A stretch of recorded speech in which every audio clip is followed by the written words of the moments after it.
Yeah. Okay. Yeah, we'll be live here in 2 seconds here. So, oh God, there's Barther. Barther. Yes. He's a good man. He is. All right. Hey, everybody. Dave Scott with Spaced Out Radio, wearing my new swag from Mighty Moose Beard Oil Company. I got my little bit of beard oil here, and I got my new hat from Gary. You know, I'm surprised that he's a good, cheap Dutchman, but he sent me a new hat and some beard oil to show off to all of you. I want to say hello as we prepare for another edition of Spaced Out Radio tonight. A very, very strong edition, as it's all Dave's all night. Yes, myself and the legendary Dave Schrader coming on. And I want to say a shout out to everybody in our chat room so far as you start to fill on in. Hey, Jack. Hi, Raylan. How are you? Renee in New Zealand. Thank you for coming on out. Drew, good to have you back. Hey, BGs. Barther, L, and the Third Nipple crew, thank you for coming on in.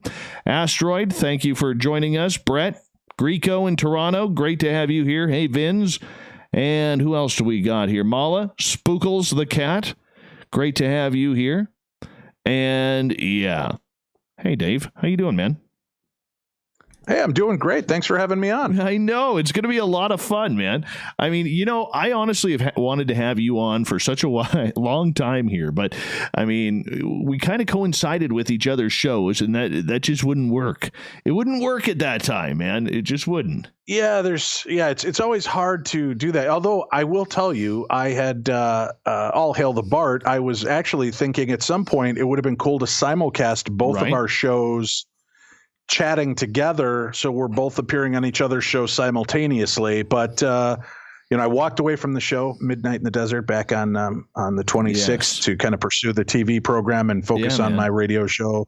14 years in, Darkness Radio, and that kind of was my connection. I never had a chance to connect with you on that, but I'm glad we're able to get this chance now. I know, it's so exciting, and you know, we're not going to get into, you know, the politics of everything. I'm just going to forewarn people right now, because that's not what this is about. I don't play that game on this show, as our listeners know, and whatever happened, you know, it happened. You got this great television career going on right now. You've got Darkness Radio just flying on the podcast and on Patreon, and we're just going to talk some paranormal tonight and get into a little bit of radio, because, you know, I mean, you felt it. I felt it, probably not to the extent of you, but I just want to get into what your thoughts are on paranormal radio and the situations that, you know, there's all these podcasts. How does one person, you know, try and make it in this business? Because I get a lot of people asking. I'm sure you do too. And I figured we'd talk a little bit about that and then get into a lot of paranormal stories. And of course, you got the Dark Zone TV Conjuring House coming up, and, you know, the Holzer Files. I mean, dude, I don't know where you find the time for all of this, man. It's thank God for my time traveling abilities, so I can pop in and out of different dimensions and time folds in order to do everything I have to. Right on. Dave Teeter, time traveler, on the show tonight. You know, this is going to be good. That's Time Traveler 007 to you. Oh, my gosh. I screwed that up. And then somehow, you know, Barther L wants us to kind of work our way into mentioning him through the show. Let's just drop some hints on that. Okay. Let's just drop the hints and say, yes, Barther, you may or may not be mentioned during tonight's show. You just may. Yeah. Well, I already kind of offered him up right at the beginning here, but I'm sure he'll come up. Oh, yes. Like the bad penny he is. Oh, yeah. You know, I mean, that guy is the fog of every sunny day. That's why we love him around here. Because you never know the mystery behind it. Fog of every sunny day. That's brilliant. I love that. Absolutely.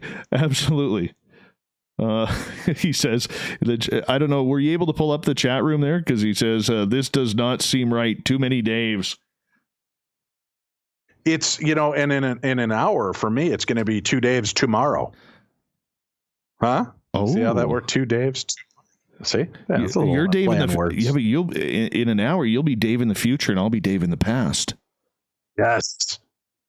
I'll tell you what it's like once we cross that line. It's probably going to be magical. I'm not going to lie to you. Well, let me know if I survive, because I'll need to know. Well, that's why I'm here. In case you don't, I'll carry on with the show. Okay, that sounds good. That sounds good. And then my ghost will do the producing on this end, and we will be just fine. Perfect. Just fine. Excellent. Just remember, we go to break at 29 and 59 at past every hour. So, all right. We got about, let's see here, about 35, 40 seconds here. Hey, Desert Clam, how you doing tonight? Sergeant Soups, good to have you here. Derek, thank you for joining us. Julie, great to have you here. Hi, Shanna Banana. Andrew from the Commonwealth in England. Yes, you're one of us and we're one of you. Mr. Apnea. See, we get to say that up here with all the Commonwealthers, you know. That's what we do. Look at you, I know. fancy folk. I know.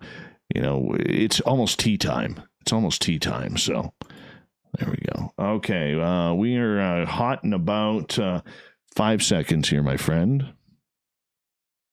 Right. Anybody else I miss? Hey, Ross, how you doing? Brett, we got music on.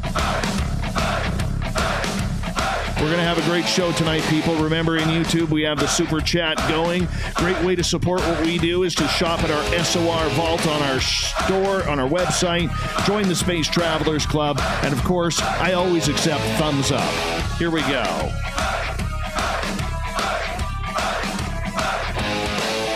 From atop the mountains of central British Columbia to you listening around the world, this, my friends, is Spaced Out Radio.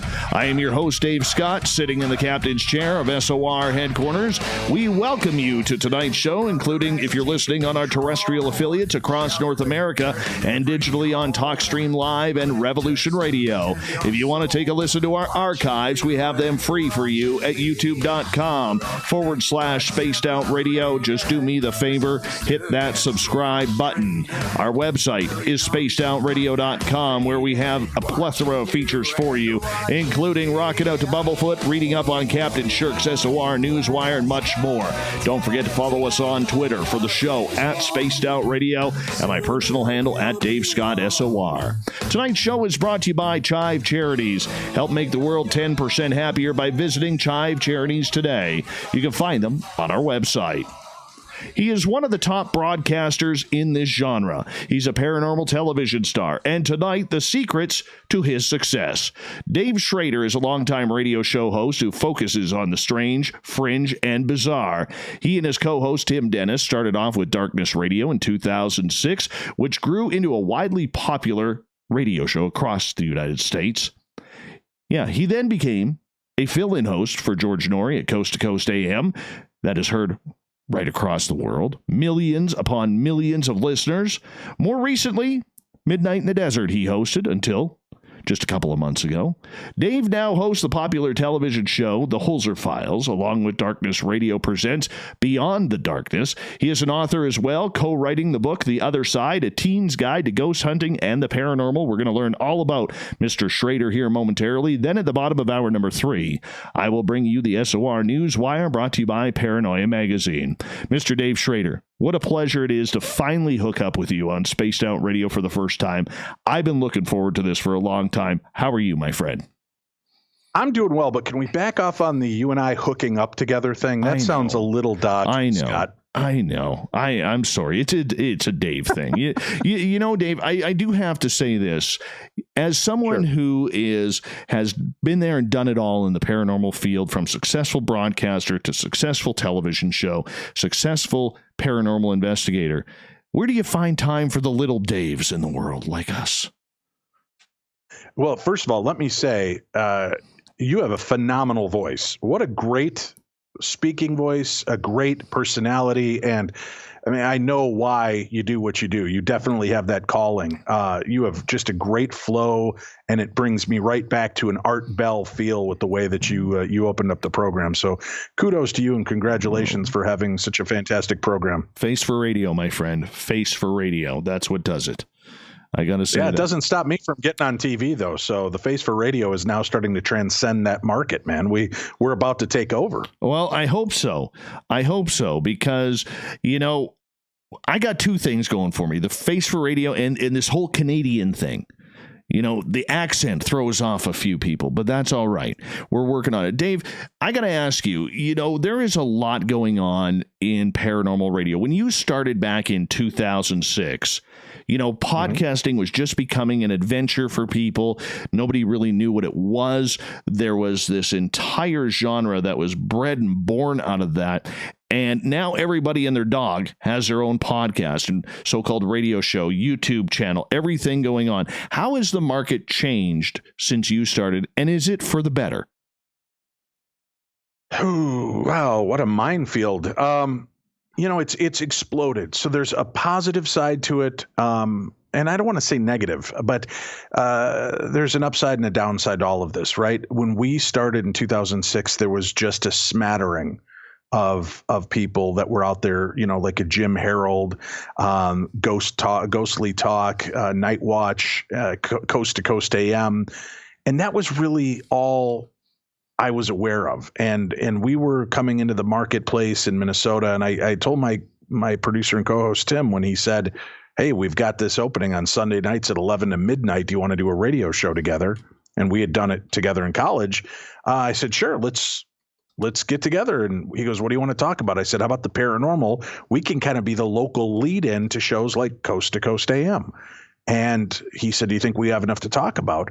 I said, man, we have more than enough. And we launched, our first episode was with Jason Hawes from Ghost Hunters and Rosemary Ellen Guiley and John Zaffis, a local author and paranormal enthusiast, Annie Wilder. And when we came to the program director with those guests, they gave us the nod. Within, I think, 2 to 3 months, they moved us from 1 hour to 2 hours every Sunday. And we sat there for a few years till we moved to a much bigger, broader radio station for the next 8 years. So it's, watching the development along the lines of how people came up, I really lucked into the spot. My co-host and producer, Tim, brought me back to the dance, which I love. And I've watched shows come and go over the years. And I'm glad that we're just still sitting here and doing what we love to do, and people are digging it. So the downside is sometimes there is such a glut of paranormal programming and people that, just because you have an interest in law doesn't make you a lawyer. Just because you have an interest in medicine and read WebMD doesn't make you a doctor. But anybody with a computer and a microphone is now a radio host. And that's good because some amazing cream has raised to the top here. And we've got fantastic shows that have really blown up. And then we've had so many that have bogged the system down that it's burned out guests that would be great on yours or my show. But by the time we get them, they're like, yeah, I've done enough shows and they were horrible. And I don't think this is my thing. So there was that burnout that happened for a while, and it was harder and harder to get really solid guests because there were so many shows pulling at them. I got to ask you, and I've heard it too, you've heard it too. The one critique we always get is, you're no Art Bell. I get it. You get it. You kind of sat in that same chair, technically speaking, with Midnight in the Desert. Is it fair that to this day we all get critiqued by the legend of one man? Sure. It's like Johnny Carson. Nobody will be Johnny Carson again. But I don't think there's here's the issue I have. There will never be another Art Bell, but that time in history, I don't know if if suddenly we were able to pull Johnny Carson out of time and space and throw him on the late night TV, I don't know if he would come across the same way he did. He had his time, the 60s, 70s, 80s, right? That was kind of a different era, and he was the right fit for that era. And Art Bell, although he wasn't the first, right? He was one of the most prolific at what he did with kind of bringing the supernatural to the public and making it accessible on late night radio. There'll never be another Art Bell, but I don't know if we grabbed Art at his peak and threw him into 2020, if even what he brought to it would work the same way anymore, because there's not as many live callers. because we don't even call each other and people we love. We'd rather text them. There's not the same kind of limited availability for people to question everything. Now you and I are discussing something and I can say, well, I was on the haunted battlefield at the Alamo, which, took place in 1812, and 500 people are going to tell me, idiot, it didn't happen in 1812. Back when Art Bell was really kind of at his peak, there wasn't somebody that was challenging everything. It allowed the theater of the mind. People could just let the story be the star, and Art was the Twilight Zone narrator that walked us through it. So none of us could ever do what Art did. All we can do is bring something to the plate that is specifically us, which, I've spoken to the people that worked with Art Bell, and I was very touched by many of them, old producers, friends, and guests who said, "You're no Art Bell, but man, you do a great job, and I'm always pleased to listen to you and work with you." And Art would not have wanted you to be the next Art Bell. He was already Art Bell. You need to be Dave Schrader. And yeah. I took that to heart. So I don't care when people beat me up and say you're no Art Bell. That's fine. It would be, to me, somebody coming on and trying to do his voice and his mannerisms, I think is more of a slap and a shock than it is homage to him, because I think he was so original. He would want originality in what we do. And that, I think, is the real legacy of what Art Bell created with this kind of programming. Absolutely. And, the one thing that I always say about Art, it took Wayne Gretzky in the NHL 70 years before the great one came along, and you got a little piece of them there. We all got a little piece of enjoying that. And, one of the only times I ever froze in radio in interviewing anybody was with Gretzky back in 2006. He turned to me for a question. We were in a scrum, and he turned to me for my question, my turn, and my mind went blank, and I was that 7-year-old kid waiting for that autograph, even though I couldn't ask him. I didn't know what to do. I backed off. But, when it comes to radio and this type of programming, sure, Art wasn't the first, but for our generation and this generation, he was the most notable. He was the biggest name. He had that pizzazz, that scary voice that took you into the night, into a different genre. And the one thing that I always say to my audience is, we don't want to be Art Bell. We want to be the first Dave Scott, like you wanted to be the first Dave Schrader, and kind of build your own legacy. When you look back on your career, out of everything you do and the tens of thousands of fans that still to this day rely on your broadcasting and your voice and knowledge, what do you take out of that? What lessons have you learned? And that's a great, insightful question. I'm touched regularly by the response I get from listeners on something that, listen, you and I are privileged to have this job. We get to talk about something that we love. We get to do a medium that was something that meant something to you and I. And sometimes we forget that there's other people listening. And part of what I adopted when I did the show, I did it from a different approach, and I've taken heat for it for 14 years. I don't steep myself in the story of the person who's coming on. I really want to learn along with the listener who Dave Scott is. I don't want to know your whole backstory before I even get you on the air. I want a couple of highlights and bullet points, and then I want to learn along with everybody.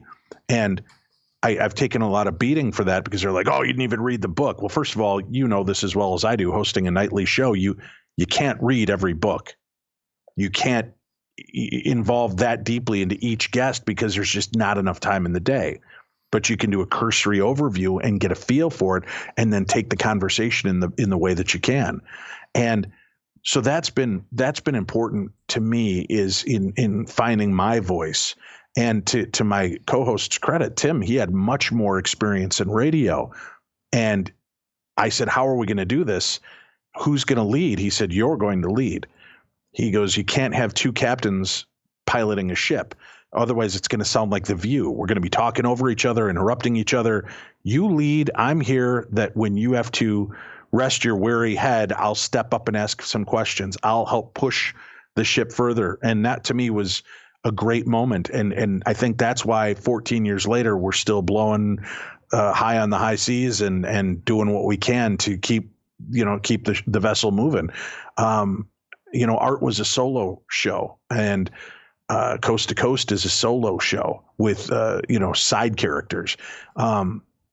I was lucky enough to get to do Art Bell's first show, Coast to Coast AM, and get to be, really kind of the final host of his final show with Midnight in the Desert. To me, that was kind of hitting the jackpot right there. Is I got to do something and straddle those worlds where that'll always be a part of who I am and what I can take forward with me. I got to ask you, because in radio, we all have them. Most embarrassing blooper you've ever had on the air? Oh, man. Well, blooper. I guess when I was hosting Coast to Coast AM one night, and we had this guest on, and he was a demonologist, and he was very full of himself and spent the better part of the hour talking down to me and being very I'm better than everybody else attitude. But whatever, this guest needs to shine. I want to give them the chance to really put themselves out there. And the producer from Coast to Coast was in my ear going, God, this guy's horrible, Dave. He's treating you so poorly. If you want to just hang up with him. And I tell him during the breaks, no, I think this guy has a good story. We have to break through his defenses and get him to shine. And at the top of the hour, after the next break, at the top of the hour, they were like, Dave, just jettison this guy. And I'm like, no. I have a question. And then we'll see where it goes. Now, just before the break, this guy kind of got in a bluster and he started naming demons on the air.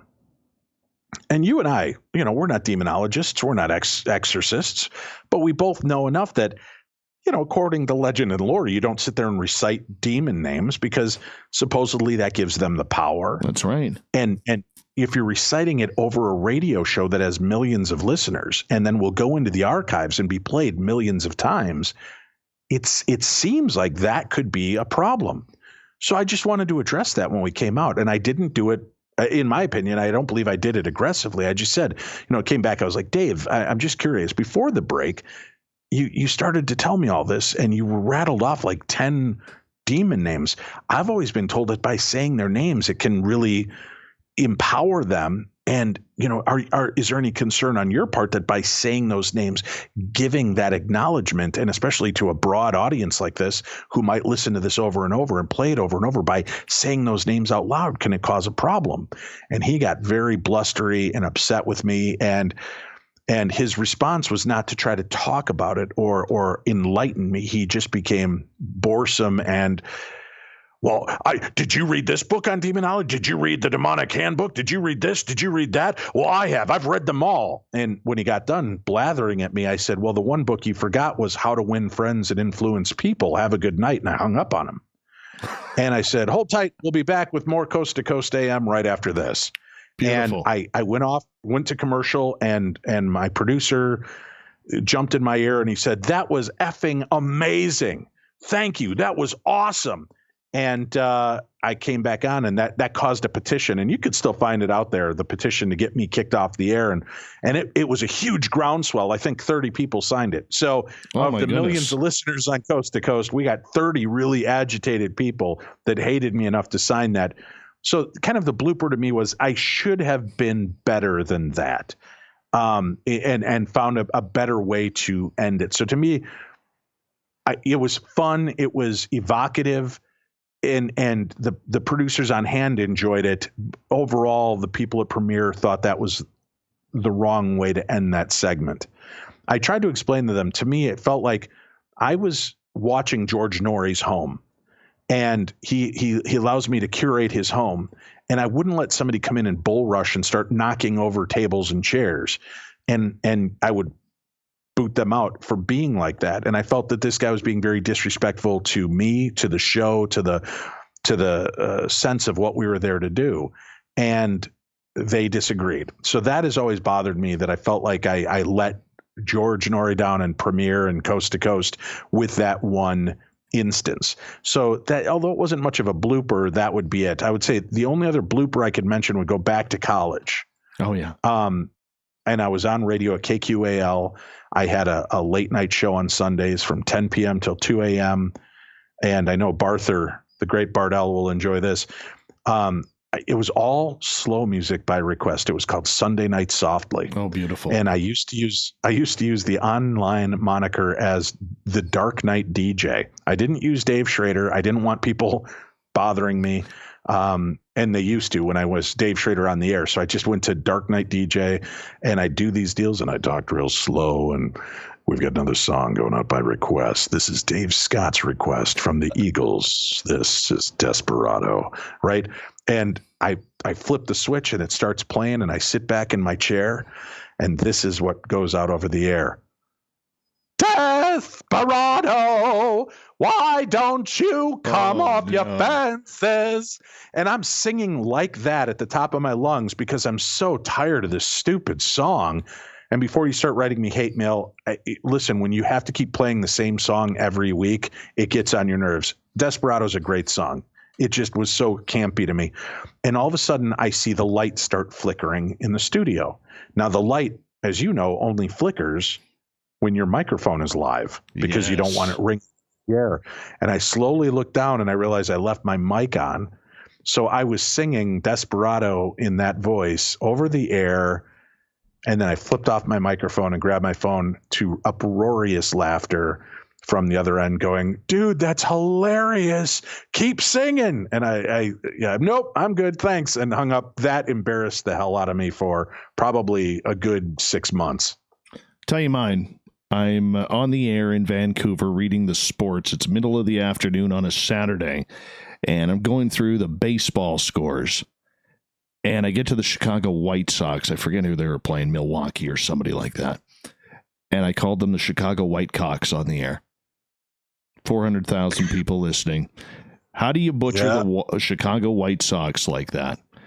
All of a sudden, I hear the entire newsroom behind me killing themselves laughing that me, the big bad sports guy, just dropped that on the air live in the middle of the high traffic on the weekend. It was hilarious. All right. That reminds me real quickly. I know we got to go to a break here in a minute. I remember also doing college radio and I was doing news.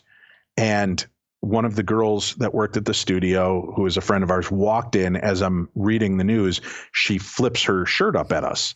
Right. And I'm trying not to laugh on air.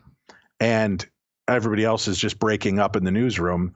And I grab my next story and I'm like, today in Tel Aviv, there was a bomb that killed 42 people, wiping out an entire family. And I'm like, oh, my God. And I couldn't stop laughing as I'm reading this horrific news story of a bombing. So that, again, that was another one of those, hopefully very early on in my career, moments that terrified and humiliated me afterwards. My goodness. We've got about 1 minute to go here before we got to go to break at the bottom of the hour. Dave Schrader is our guest tonight on Spaced Out Radio. Favorite guest that you've ever had in 45 seconds? Dan Aykroyd and his father, Peter Aykroyd, coming on the show. Dan has been on twice. Peter, his father, came on once. To me, that was a real that was really beautiful. The experience and having the chance to talk to Peter and Dan and realize that it isn't just movie machinations, but that their family is truly historically tied to the paranormal. Isn't it weird that they've had all these experiences, plus the tie to the Royal Canadian Mounted Police as well? Yeah, it's phenomenal. And I love that it goes all the way back like a few generations in their family of these type of investigations. It's huge. It's huge. Dave, I'm going to get you to hold on right there because we are going to go to break at the bottom of the hour here. Dave Schrader is our guest. Yes, Darkness Dave. It's all Dave all night tonight on Spaced Out Radio. We're going to get into some UFOs, some paranormal, the Holzer Files. We got a lot coming up here with one of the best radio broadcasters that the paranormal has ever seen and heard. He's got a great goatee, too. Give him credit for that. Dave Schrader continues on Spaced Out Radio right after this. We always like to mention good facial hair around here, if you haven't noticed. Love it. Oh, yeah. It's hilarious. Watching your video, I should try to grab a screen capture of my brother. You could be my brother's twin in some of the photographs I have of him. I look like I should be driving an 18-wheeler down the highway right now with my plaid jacket on and my ball cap. No offense to truck drivers there or anything like that, but oh my goodness. At least let me get the shirt off, the jacket off. But it's actually kind of chilly in here tonight. Kind of chilly in here, but that's okay. I thought you were just happy to see me. Well, that too. You know, even though I can't see you, but that's okay. That's okay. Hey, Lon Strickler, how you doing? We just had Lon on a couple nights ago talking about his wing cryptid tales. Lon's incredible. I love Lon. Yeah, Lon's great. As a matter of fact, he's visiting with Darkness Radio in a few weeks. We've got his episode ready to roll. Yeah. He's got a good beard too. Solid beard. All right, there we go. All right. There we go. And just checking a signal here. We've got about 5.5 minutes here. Great. I'm going to line everything do you want us to talk during this break for the people on YouTube? Oh, yeah. We can chat away. I don't mind. We don't have to be quiet. You were like, screw the people on YouTube, Dave. Just do what you want. Well, that's pretty much what to hell with them, man. To hell with them. I've, we had talking about funny moments on the air and bloopers.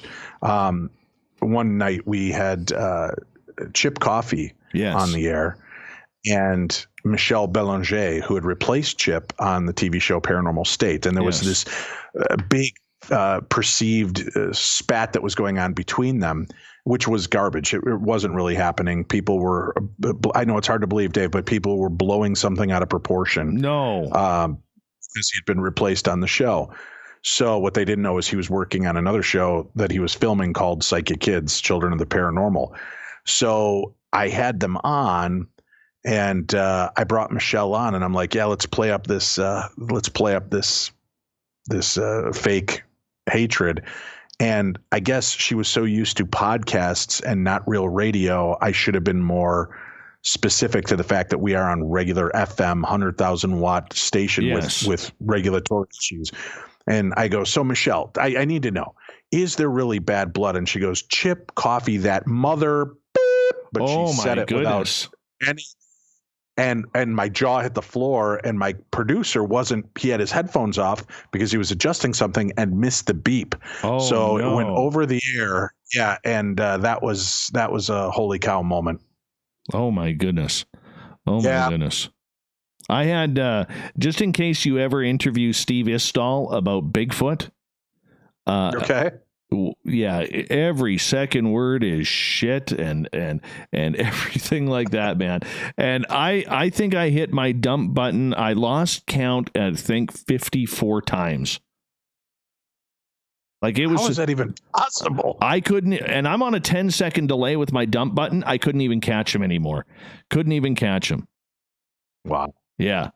And we'd go into the break, and I'd be like, Steve, I don't know if you knew or not, but you were swearing a lot. I know. I just get so wound up and everything. And I'm like, well, can we try better this half hour? Yeah, I'll be good this half hour. Yeah, I'll be good.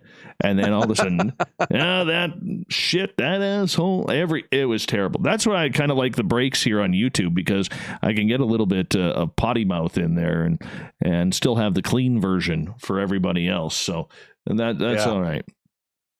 My kids always ask, Dad, how is it that you can hold back for 2 to 3 hours a night, but not in the house? I'm like, well, you guys are just lucky. I'm totally dad while I'm here. Here, I'm going to send you over on Facebook. I'm going to send you a quick picture of my brother. Like I said, you look like you two could be brothers from this picture. Not a great one because he's at a weird angle, but oh yeah, man, same kind of glasses and beard and ball cap. Oh yeah, funny. He's a good-looking guy. Good-looking guy. Oh yes, yeah. You can't can't go wrong. A little salt and pepper there in the beard. Oh yeah, and the mustache. Yep. High-quality mustache. I often wonder what would happen if George Noory lost his mustache. I think the mustache of George is the power of the man. I really do. I thought there was a while he did not have the mustache, but maybe I was in another world. I don't know. Maybe I'd slipped into the Mandela effect at some point, but I thought there are some pictures of him without the mustache. Yeah, I got to clarify something right now because Bart L. believes that I actually ripped one on the air last night. Now, if you look at the video footage, because I've went to instant replay on this, I did not move. Okay. It does sound like a little queef is there. Okay. But I did not move. I did not adjust anything. And I'm the type of guy where if I did that, I would actually admit it, Barther. All right. Well, you're also in one of those leather chairs like I've got. Yeah, and exactly. If you rock the wrong way, you get that little squeak, or you get the chair making that racket. Like so that. there's been times where we get it. Yeah. Yeah, I know. Barther's just trying to stir up the stuff again, for his LGAB weirdos, and we love them all, of course. But, I know what he's doing. Oh, yeah. We love him around here. Love him. Well, usually those side effect sound noises that might happen from time to time is only if I've been eating breakfast food for dinner. See, I don't do that. I don't eat breakfast for dinner, man. I can't do it. How can you not? I just have an aversion to it. It's like a phobia. You dropped on your head as a child? No, it's like a phobia I have. Any lead paint chips? Phobia. How are you afraid of a breakfast food at dinner? Well, because, the way I look at it, it's breakfast food for a reason. That's for the morning. Breakfast is the morning. That's right. Aren't you a rebel? I like to break the rules once in a while. Well, I do too. But all right, let's get things going here for the second half hour before I start pulling my hair out over breakfast for dinner.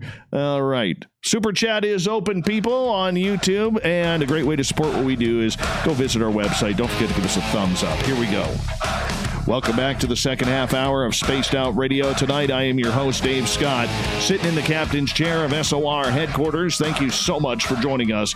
Want to remind all of you that if you've missed portions of this show or others, you can check out our archives on youtube.com/Spaced Out Radio. Just do me the favor, hit that subscribe button. Our website is spacedoutradio.com, where we have a plethora of features for you, including Rockin' Out to Bumblefoot and reading up on Captain Shirk's SOR Newswire, which is updated daily. Follow us on Twitter at Spaced Out Radio for the show. My personal handle at Dave Scott SOR.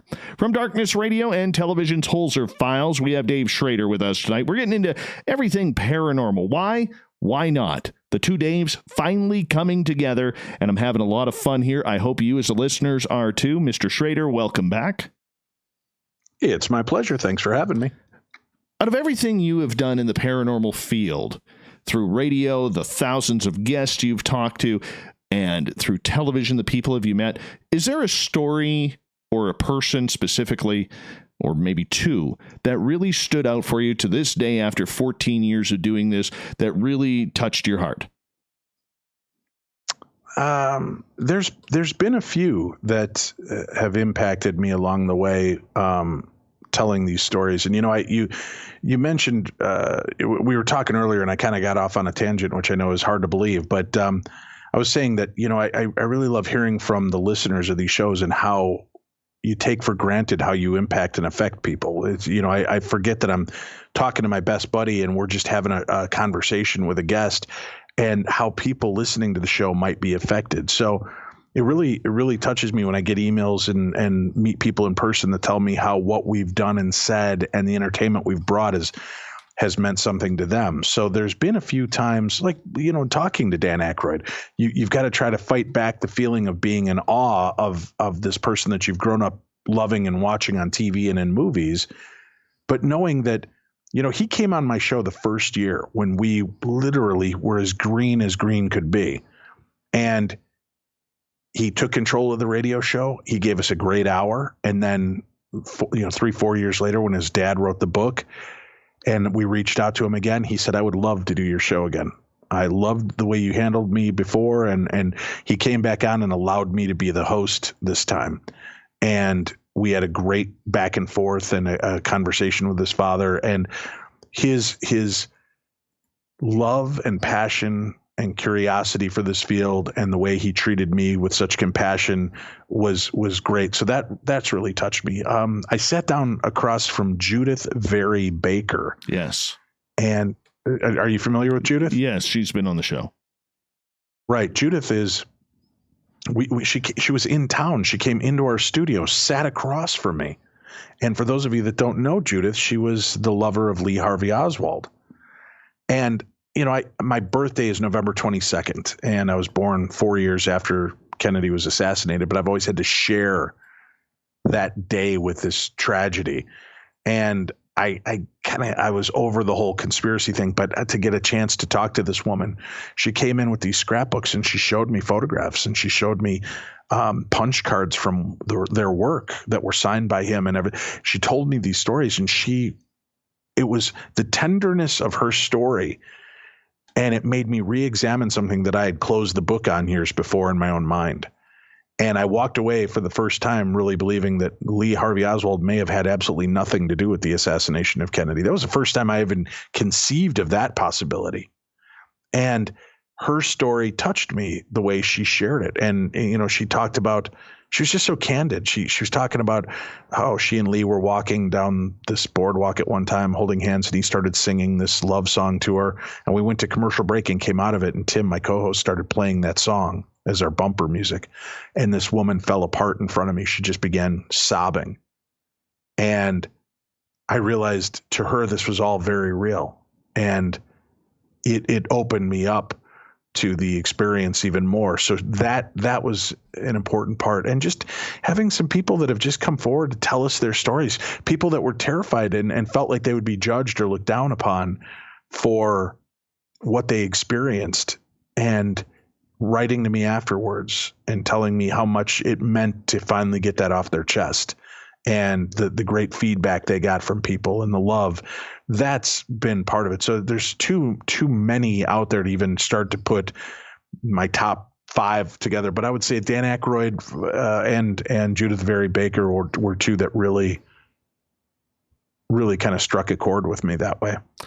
Dave Schrader is our guest tonight on Spaced Out Radio. Dave, radio really has been such a beautiful genre for the paranormal, especially at nighttime. Not so much on the terrestrial now, because Coast to Coast and other shows are really starting to turn more into an all-around varying type of program rather than just the paranormal. Yet television, which you are also involved with the Holzer Files, has really grabbed a hold of paranormal and UFOs and Bigfoot and taken off with it. Why do you think radio is so behind in capturing the essence of paranormal that television has just run right to the bank with? For the same reason that video killed the radio star, right? Music meant something at one point, and it didn't matter what you looked like, right? Janis Joplin, an amazing musician. If she popped up in 1984, do you think she would have been who she was? Probably not. Right. You look at the perspective of what TV can bring. TV is good for those that are maybe, kind of stunted, people that are stunted in the ability to imagine things anymore. They like to have it played out for them. They like to get the visual context. They want to see. Whereas there's a real art to the theater of the mind. And coaxing from people's stories and engaging them. And that, again, that was a great talent that Art Bell had. He would get people to open up. And that's what I've worked on, and you work on so eloquently on the show, is getting them to open up. I think it's just that there are masses that are more intrigued by the visual aspect of it and want to see. And then there are those that are great at hearing the story, and that becomes even more terrifying or exciting because of what their mind creates in the story. And that's the big one. We got to paint a picture on radio. Those 12-second answers that some guests give. People who are not on the other side have no idea how tough this job can be. But, the way I look at it is, like as we're trying to grow Spaced Out Radio and market to market on a terrestrial side from an independent level, the hardest part is that it's amazing how many program directors out there do not see the value. Yet if you're pitching a television show, they're going to see if it's something different that they can grasp their claws into. You may not get paid a lot of money, but they want to see what you got. And it's amazing that one is kind of pushing away the genre, the other one saying, yeah, come on in. We're only getting millions of listener or viewership every week because they love this programming, so we're going to give them more and more and more. It's just, I don't get it. Is radio that backwards in a lot of these markets, or is it the people involved? There's a great documentary. I wish I could remember the name of it. I know my beautiful wife is listening right now, and maybe she can look it up on Netflix for me. But it was like fm.com or something was the name of this documentary, and it spoke about how radio has changed over the years, why, and how when it became corporate radio as opposed to talent-driven radio, it changed the way people listen, and we were kind of forced into a new habit. And, you know, even in today's society, most snippets, if you listen to a morning radio show where they might have been able to go on for 20 minutes on a topic, now it's 5 minutes in and out. And when they come back, they better have a new topic to cover. And they treat us with that MTV generation mindset where we need something big, flashy, and every 5 minutes, I need something new. Long form interviewing skills and abilities, both as the interviewer and interviewee, are tough because there are not a lot of people that can pull off a 3-hour show. I took a lot of heat on Midnight because they were like, oh, Art Bell would have. Well, great, Art Bell would have, but a lot of these guests can't pull their head out of their ass for a half an hour, let alone 3 hours. Oh, yeah. And I don't mean that rudely, but some of the, you know, you can be an eloquent writer who's written an amazing book, and I get him on the air and I'm like, so Dave, this first time you saw the demon look around the corner at you, what was that like? It was terrifying. Oh, yeah. Yeah. And you're like, but okay, I understand that. But I mean, if you think about it right now, how does it, you know, the tactile feel? Did your skin, you know, feel electric? Did your breath leave your lungs? No, not really. Or, yeah.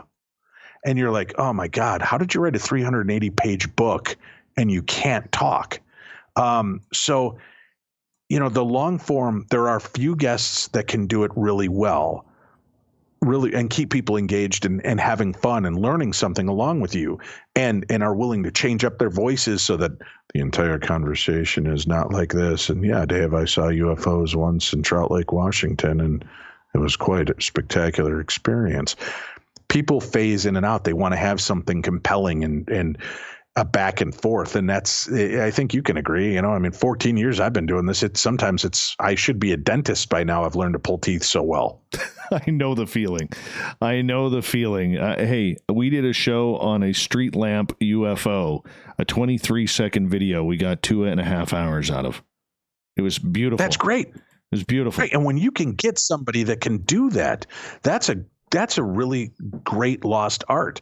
I would fight. And there were times I'd get guests on Midnight or even on Darkness where I thought, oh my God, this guy's written 10 books. And 15 minutes into the interview, I'm like, I don't know how I'm going to fill the next 40 minutes, let alone 3 hours.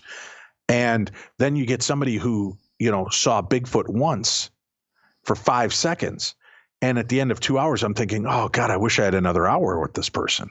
And it's just, it doesn't fold out that well, but that's why TV is great at taking aspects that are flash and dazzle and boiling it down to those moments so that you keep people engaged. We've become a complacent society who always needs the next best thing. What topic did you hate talking about or refuse to talk about in regards to the paranormal? Well, you know, paranormal being a big, wide spectrum conversation, you know, in paranormal radio, listen, you say paranormal radio, it kind of cryptids, UFOs. Yeah, absolutely. Ghosts, demons, conspiracy theories. Conspiracy theories have always been the worst for me because I got to be honest with you, Dave. You know, being a dad and just being a human, sometimes the conspiracy theories take me down such a dark rabbit hole that it's hard to pull my head back out of it.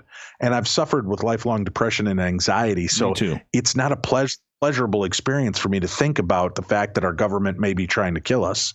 and that they're testing chemicals on us and testing this on us and taking this away from us, or using social media, which is supposed to be a fun outlet for communication, and manipulating what we see on it so that it can figure out what we buy better and when we buy. That, to me, okay, it's happening. I don't want to keep rubbing my nose in it. Just like with the COVID crisis right now, I have people asking, well, was this released from a lab? And we don't talk about it on our radio show because you can hear COVID everywhere. Exactly. I want for 2 hours on Saturday, 2 hours on Sunday to take you to another place where reality is subjective and we can discuss the possibilities. And so that's always been kind of my goal. And I think that, I don't know, that's just part of my little soapbox, but I think there's just a lot of inherent problems between TV and radio, and you have sometimes two distinctly different kind of people that view it. And it's kind of like trying to get somebody to change on their thoughts of abortion or politics. They have a concept, which is radio, or they have a concept, which is TV, and it's hard to get them off either one. There are not many that can enjoy both equally. See, for me, it's about the heavy duty science of it all. Dave, I'm not a scientist. I've told my listeners I'm not a scientist. I'm a guy who went to broadcasting school and learns how to yap like a chihuahua on a crosswind at 25 miles an hour. And I can go and go and go. And for me, without being understanding the full science aspect and being an experiencer of the strange and weird as well, I want to know what people are doing, and everybody has to have a focus and a genre. And I think too many times we try and bring that out. So, like, there are people, and I'll say their names and I have nothing against them. I probably would interview them, but I have no interest in going after a Michio Kaku or Neil deGrasse Tyson or somebody along those lines, because I'm not skilled enough to do that interview with scientists like that. But put me in front of somebody who can, I could sit there and talk about what it's like to view a black triangle. I'm all over it. You know what I'm saying? And I get intimidated sometimes by the guests as well, because you have this preconceived notion of Neil deGrasse Tyson, this guy, he's going to be talking over my head. And I was nervous when I had a chance to interview him, but you know what? I found him charming. I found him great. And he dumbs it down enough to make it fun to chat with him. There are people I talk to that it's like watching wallpaper dry, wallpaper paste dry. And then there are people like Neil deGrasse Tyson and Michio Kaku who I think have a real excitement for what they're discussing, and they can bring it in. It just, I had to remind myself, they get up and eat their cereal and put on their clothes the same way I do. So just talk to them as people instead of, oh my God, it's Neil deGrasse Tyson, right? You just have to experience them for that moment. But you're right. I get people that are like, oh, I just want the science. Why can't we get to the science? And I can watch the stream drop the minute somebody starts talking science. So yeah, for the 200 people that like that, the 50,000 tuned out. And I would rather get the 50,000 involved in listening to the show and engage them with something they find entertaining than the 200, because they can go find it on another show. It doesn't mean I don't think it's important, but I may not make it the focus of that program. I'll bring them on for an hour. Unless they've got something, if there's some of these scientists are so good at telling a story and engaging you, and some are, today we'll be discussing the theory of chalk, and you're like, oh my God. That was good. And you get bored with it real quick. So I've tried to give everybody their shot to see what goes on. And if I feel, science is boring and this is not engaging me or my audience, then let's just go with the flash and dazzle and the fun, the entertainment of what people tune in for. But I appreciate what you're saying on your end. And I find myself sometimes dreading an interview because I'm afraid I'm just not good enough to talk to this person. And some of those have been some of my favorite and best interviews, Michio Kaku and Neil deGrasse Tyson being two of them. We've got about 4.5 minutes here before we gotta go to break. At the top of the hour, Dave Schrader from Darkness Radio is our guest tonight.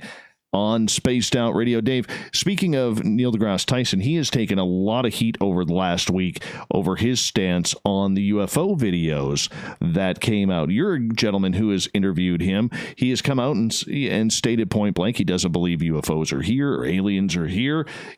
When you see somebody like that, when you have all of the facts laid out, the government has put out the facts. They claim them as UFOs. And we have this gentleman saying, no, they don't. Well, they call them UAPs. UAPs. I refuse to use that term. I'm old school that way. But does that not just make you shake your head? Because we get a lot of smart scientists, coming around here, and I learn from I'm trying to learn more. But when you have somebody of his ilk, his following, and he's out there in denial a little bit by that, not to put words in his mouth, but does that not just hurt the field in what we're trying to cover and what we're trying to expose to the realities of humankind? Here's the point. Reality is what we make it. And I believe that. I love when somebody is dismissive of it, because honestly, if everybody's on the same side, there's no compelling conversation to be had. I like when somebody has a different point of view, because listen, Rosemary Ellen Guiley challenged me with this one day. She goes, so wait, you'll talk openly about demons and ghosts, UFOs and aliens and cryptids, but I mention fairies and you kind of roll your eyes and laugh. Why? And I'm like, because they're fairies. And she's like, which you understand predate alien encounters and Bigfoot encounters. And could the Bigfoot be part of this fairy folk? Could aliens? And suddenly she gave me a new perspective on ways to look and examine a concept. I like that you have guys like Neil deGrasse Tyson who are going to say, I don't believe this, because, okay, then tell me why. I don't know how you feel on this, but sometimes, listen, I may get a great guest on. I don't believe a word this guy is saying, not one word out of his mouth. But what fascinates me is that he believes it. And I love to learn, why do you believe this so much?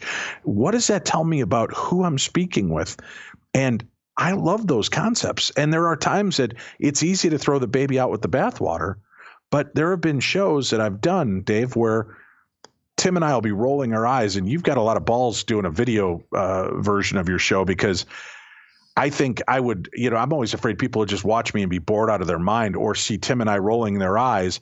But sometimes we'll roll our eyes but not say a word on air derogatory to what we believe this person's saying. And all of a sudden I start getting emails saying, Dave, thank you for having that guest on. I've been suicidal because I thought I was the only one that ever experienced that.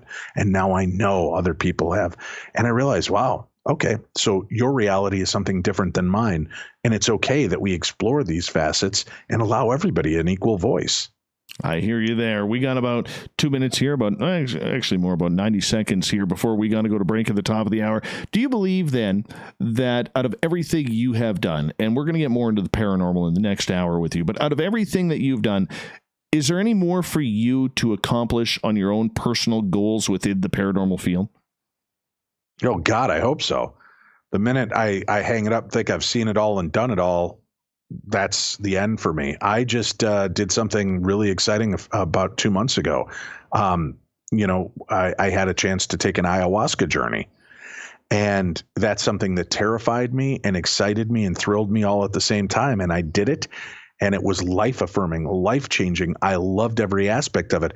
And now I want to continue to challenge. I'm not an outdoorsman. I've never really enjoyed that. Dr. Melba Ketchum told me, I can put you in an area where I believe you're going to have a Bigfoot encounter. And I've been trying to find time that works with me and the guide that she's going to put me together with. I would love to get out there and put myself in that area. I would love to have more experiences like I did at Trout Lake, Washington, where I heard James Gilliland say on a clear night, you have a 90 to 95% chance of seeing something. I want to go out and I want to see something. I want to be a part of those moments. Let me tell you, if you can't find a sand squatch, just go to LGAB. That's all you need to do. LGAB. Dave, hold on right there, because we're going to go to break here at the top of the hour. We have Dave Schrader from the Holzer Files and Darkness Radio. We're going to get into more paranormal stories coming up here, because, hell, We got to talk some ghosts with this guy. Maybe a little UFOs and Bigfoot as well. Why not? We have him for another 90 minutes here on Spaced Out Radio. 1 hour down. Hour 2 coming up on the Mighty SOR, so stay tuned. You want to see Bigfoot? Come on up here. I'll take you to a spot. Oh, really? Oh, yeah. We got surrounded by 3 of them at a paranormal airplane crash site. No kidding. Oh, yeah. Yeah, Dave, I'll do it. I'm happy to. I would love to explore more of these things. That's why I've always put myself out there to go to these locations. What we saw on TV with the Stanley Hotel. Oh, yeah. Is it what we saw? Let's go. Mm-hmm. And I appreciate that guys like the Ghost Hunters and Ghost Adventures and Paranormal State and Dead Famous and Haunting Evidence and all of these people have agreed to go back with me to these locations, and not just me, but allow me to bring viewers and fans of these experiences to come and have them with us.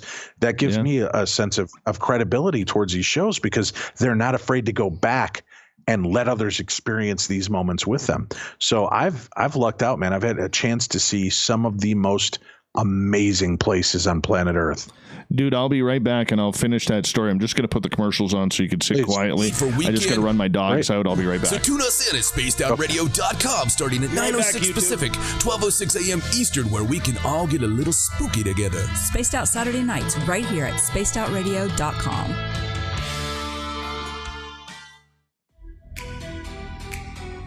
Are you an experiencer of something strange that can't be explained?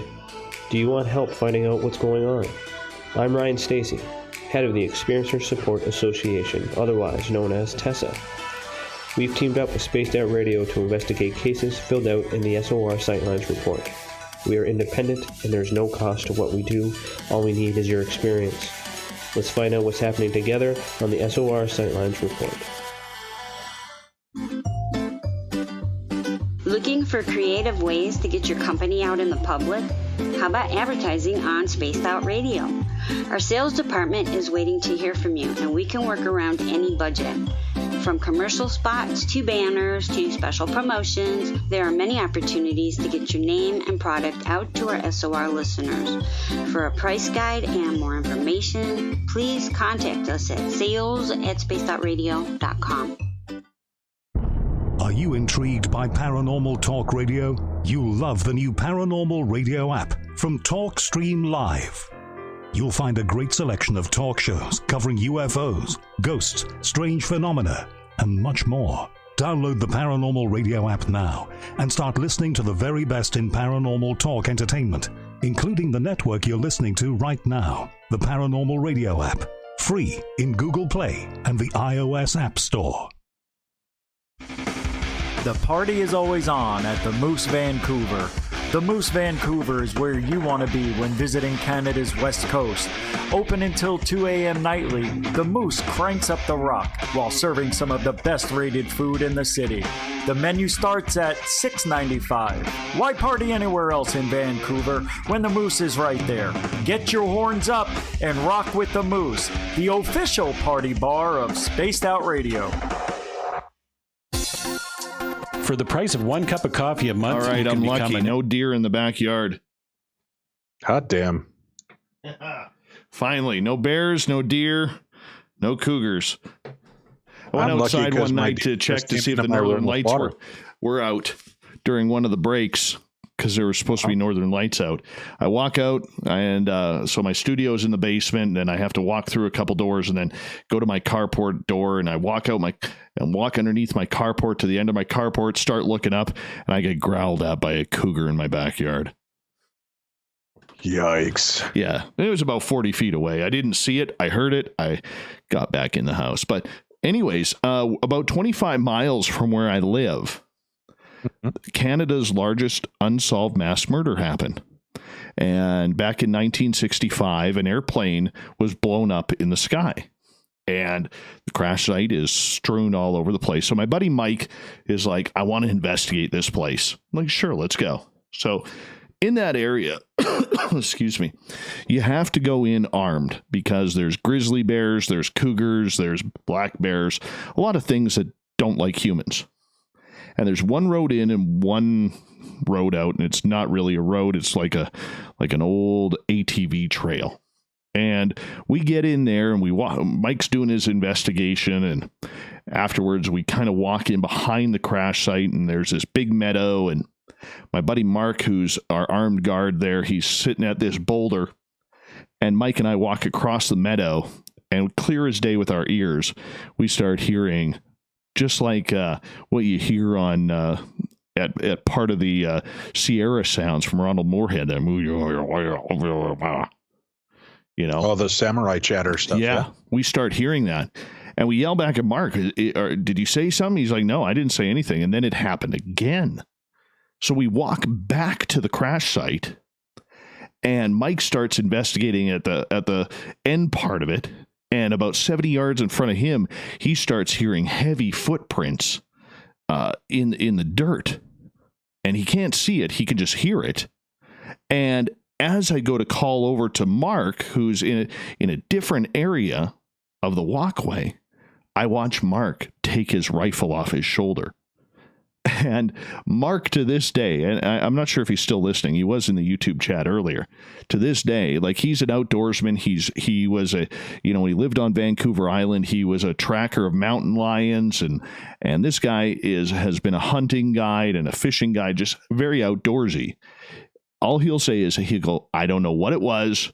All I know is I know the difference between something walking on 4 legs and something walking on 2. And what was ever in front of me that I didn't see was walking on 2 legs. So that's crazy. Oh, yeah. Oh, yeah. It's nuts up here. Yeah. If you ever get the chance to talk to Ross Allison or Grant Cameron or David Weatherly, ask them about my area. It's pretty cool up here. Yeah, I think I've talked to all of them at one point or another, and they may have told me about that area. I'm just, you talk to thousands of guests over the years. I forget who's told me what at this point, unless it's something that stood out completely different. But that's remarkable. Yeah, I'd love to get a chance to come out and see that. Oh, yeah, man. I'm trying to get John Tenney up here. He's like, keep bugging me. One day I'm just going to show up at your door. I'm like, please, just show up. That's true. But then he won't leave. Well, true. True. But then again, I love Tenny. Yeah, me too. Yeah, that's cool. We got about 30 seconds here before we got to go back on, and then I'll reintroduce the show and reintroduce you, and then okay. we're off and running here. I'll mute up then until you're ready. Yeah, I appreciate that, man. Appreciate that. About 20 seconds. Hey, YouTube, I hope you're enjoying tonight's show with Dave Schrader tonight. What an honor, man. What an honor to be on this end of the microphone, having this interview and being able to share it with all of you. Hey, Fapster, how you doing, man? Hope Grandma Rose is doing fantastic tonight. And, yeah, remember, we have the Super Chat open. We also have, we do accept thumbs up here as we get ready for hour 2. Here's the music. Listening to Spaced Out Radio with Dave Scott. Follow Dave on Twitter at Spaced Out Radio and on Facebook, Spaced Out Radio Show. Welcome back to hour number 2 of Spaced Out Radio tonight. I am your host, Dave Scott, sitting in the captain's chair of SOR headquarters. Thank you so much for joining us, especially if you are listening to one of our terrestrial affiliates across North America and on the digital side on TalkStream Live and Revolution Radio. Remember, you can check out all of our archives at youtube.com/Spaced Out Radio. Just do old Davey the favor, hit that subscribe button. The Desert Clam has set the password for tonight in the SOR Space Travelers Club. Interception is your password. Use it wisely, space travelers, as the Clam sets a password each and every night right here on Spaced Out Radio. Our website is spacedoutradio.com, where we have a plethora of features for you. You can read up on Captain Shirk's SOR Newswire, rock out to Bumblefoot, and so much more. Don't forget to follow us on Twitter at Spaced Out Radio for the show. My personal handle at Dave Scott SOR. Tonight, legendary broadcaster of the paranormal, Dave Schrader from Darkness Radio, is with us. And of course, he has his great television show, which has rave reviews, The Holzer Files. And we're going to just have some paranormal talk here tonight. Dave, thank you so much for taking the time to spend with us here tonight. Desperado. Oh, beautiful. Wide. Oh, are we back on air? Hold on. I just put the horns up for our YouTube crowd watching on YouTube. And I know Sasquatch and the crew will love that. So, there we go. Rocking on out, man. Rocking on out. I got to ask you, I know you've had your own paranormal experiences that led you down this road. But what haven't you seen yet that you are wanting to experience? Ah, boy. You know, you got to be careful what you ask for, right? I guess I would like to see a straight up alien, extraterrestrial. I saw something fly through the skies at Trout Lake, Washington, that looked like a being fluttering, like a giant stingray swimming across the sky. I was told that it was a half living, half machine. That's how it got in between dimensions. And as absurd as that sounds, I have no other explanation for what I witnessed, but I would love to come face to face with aliens. Oh, you just need a Carl experience. We got to send Carl over to you. Do you know the Carl? Do you know the story about Carl? Do I know the story about Carl? Is he the gentle prober? Well, no, he doesn't probe. According to Mr. Barther L., no, he does not probe. So on April, we just celebrated the 5-year anniversary. On April 20th, 2015, I was broadcasting my show out of my own house, and we were still on Blog Talk Radio then. And I saw something move. You mean you're listening to Blog Talk Radio. Exactly. I remember Blog Talk. Oh, yeah. I think we all started there at one point. But, all of a sudden, like, I had this studio built in this old bedroom right beside my front door. Horrible positioning, but it was what I had in my house. And literally, I saw something move out the window coming towards my front door. And I'm thinking, oh, crap, my dogs are going to start barking. One of my friends is coming to the door, and we had one of those houses that we would always allow people to come in at any time because we wanted to make sure our house was, a house for everybody, for our friends and close-knit family and all that kind of stuff. And all of a sudden I realized a few minutes later there was no barking. And so I'm interviewing Harvey Kraft at that time, talking about Buddha. I put my microphone on mute. I swivel my chair over to the left, and the windows are maybe 6 feet from me. And I look out the window, and on the other side of that window is the largest headed gray alien that I have ever seen. Get out of here. Staring back at me. Yeah, man. Had you been drinking? No. And I know it happened on 420, okay, and I don't use the hippie lettuce or anything like that. The devil's lettuce is just not Dave's system, all right? But Satan's coleslaw not in your roundhouse, sir? Nothing. Okay. I'll tell you, man. I did what any man would do. I screamed like a banshee and nearly fell out of my chair, and then I jumped up to see, okay, let's see if this is a person, because if it was a person running away, I would have seen him. Everything just happened that fast, and there was nobody there. Nobody there. So I had to nickname him. So called him Carl. Carl. Why not? Carl the Alien. Yeah, why not? I guess it's as good a name as any. Exactly. Good manly name, solid. Carl the Alien. Yeah. Now, have you considered having a regression to see if maybe some probing did take place? It's just been mind wiped. Oh man, that's what we got to do. That's where you got to bring me on your show one time, and I'll fill you in on old Davy's experiences that got him into this. I'd love to have you on. We'll make it happen. Absolutely. But for you, what intrigues you about seeing an alien? It's just the concept of that proof, like if you had me in front of 3 doors, and this is one of my favorite questions to guests, is if I had you in front of 3 doors, and I could guarantee you that if you opened this door, there would be proof of extraterrestrial life or not. You open this door, there would be proof of Bigfoot or not. You open this door, there would be proof of ghosts or not. Which door would you want to open most to see one way or another if it existed?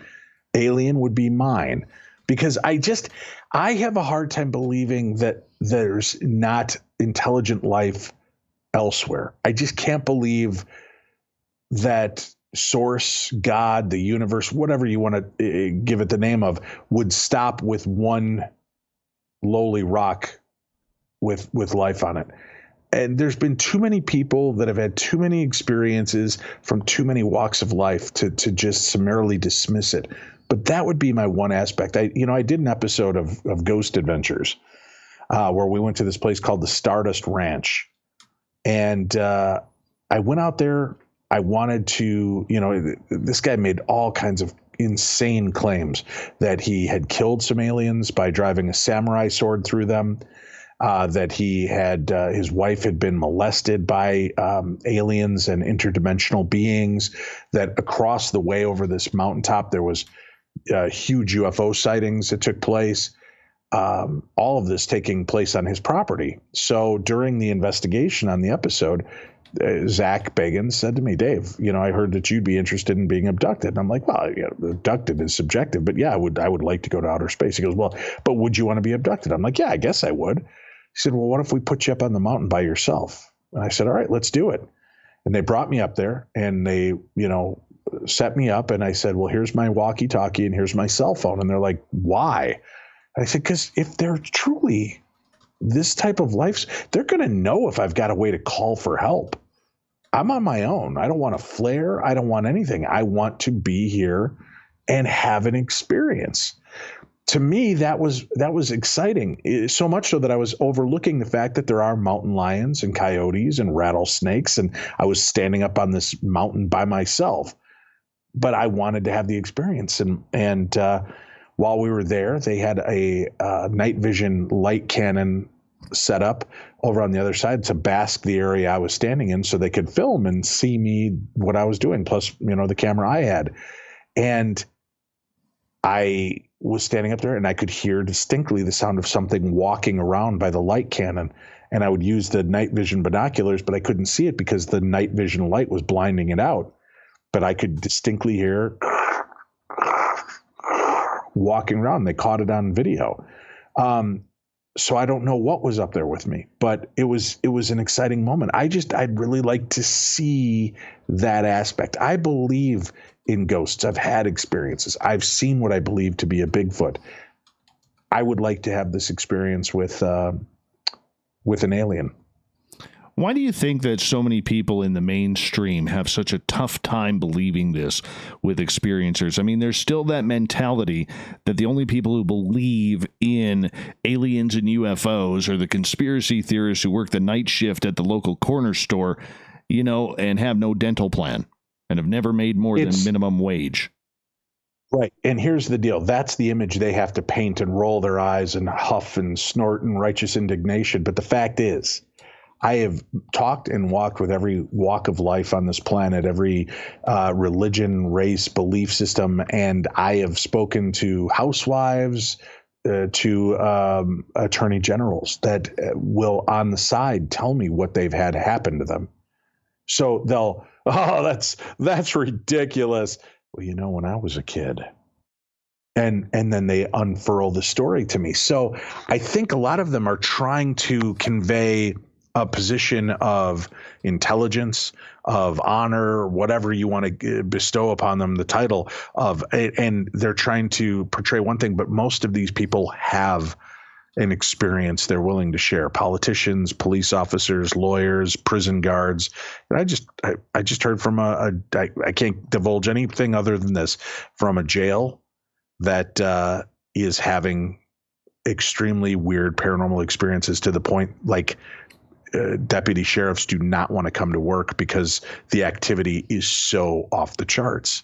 No kidding. So to me, yeah, that's and that's all I can say about it because I've promised not to reveal which state, which city, nothing.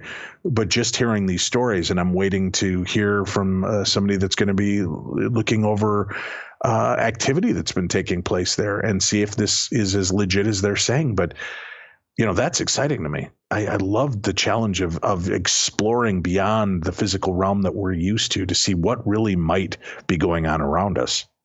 Dave Schrader is our guest tonight on Spaced Out Radio. Dave, you have worked behind television, and there's always this big controversy of how set up it is and how much is acting, how much is reality for the investigations and the information they are providing. Why do we never get any full solutions except confirmation whether or not a place is haunted? Are we still at that point where it's all about entertainment rather than actually trying to find some facts? Well, define entertainment, define facts. I think we provide a lot of facts on the Holzer files, and I've been very proud of the fact that not everything is a demon, not everything is a malevolent, hateful spirit of evil. That we do try to get to the bottom of what's taking place, what these experiences are, or what they might mean. Of course, it still has to be entertainment. You have to tell the story in a compelling way. Does that mean it's fake? No. But you have to tell the story in a way that engages people, because when you boil it down, we're filming at a location for 5 days. We get 8 seconds of evidence. 8 seconds is nothing in the cosmic scheme of things. So the rest is storytelling and being entertaining. I refuse to be a part of a show that would ask me to fake anything. I told them that straight up. I said, if I find out anybody's faking it, if I find out that production is altering things, so they've been great. When we get our evidence, we film it, we do this. Shane and I are able to take that evidence directly back to the hotel room and go through it and examine every inch of it. Mm-hmm. It doesn't go through anybody else's hands. So what you see on the show is what we find. That to me is great. And I wouldn't want to put anything out that is less than what we're experiencing. Sometimes you can't capture everything. You just have to go off of the personal experiences. Now, are things scripted?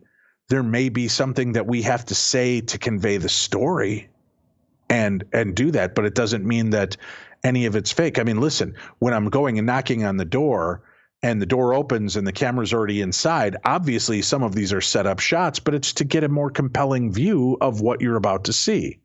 I still haven't spoken to that person. It's just that they've got a camera guy in there waiting for us. You know, they've got some of these shots that need to be made. And in the reality of TV, there are times we're having a great conversation and all of a sudden a plane flies over and blanches out the sound. Yes. And nobody wants to hear that in a replay. So sometimes we have to redo that conversation and make it seem natural. And we're not actors, so sometimes it looks very fake.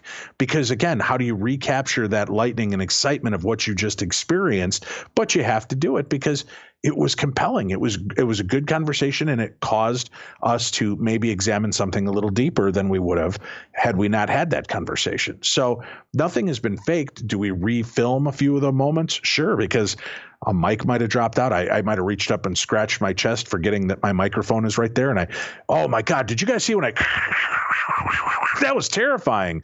And they lost all my audio. So I've got to go back and say that line again without scratching.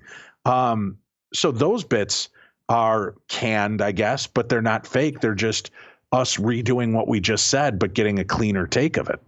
All right. I do have to ask you, because in that exact same instance on the Holzer files, you took a lot of heat from people saying you were faking it when you were pushed over. Now, I've seen that video a number of times.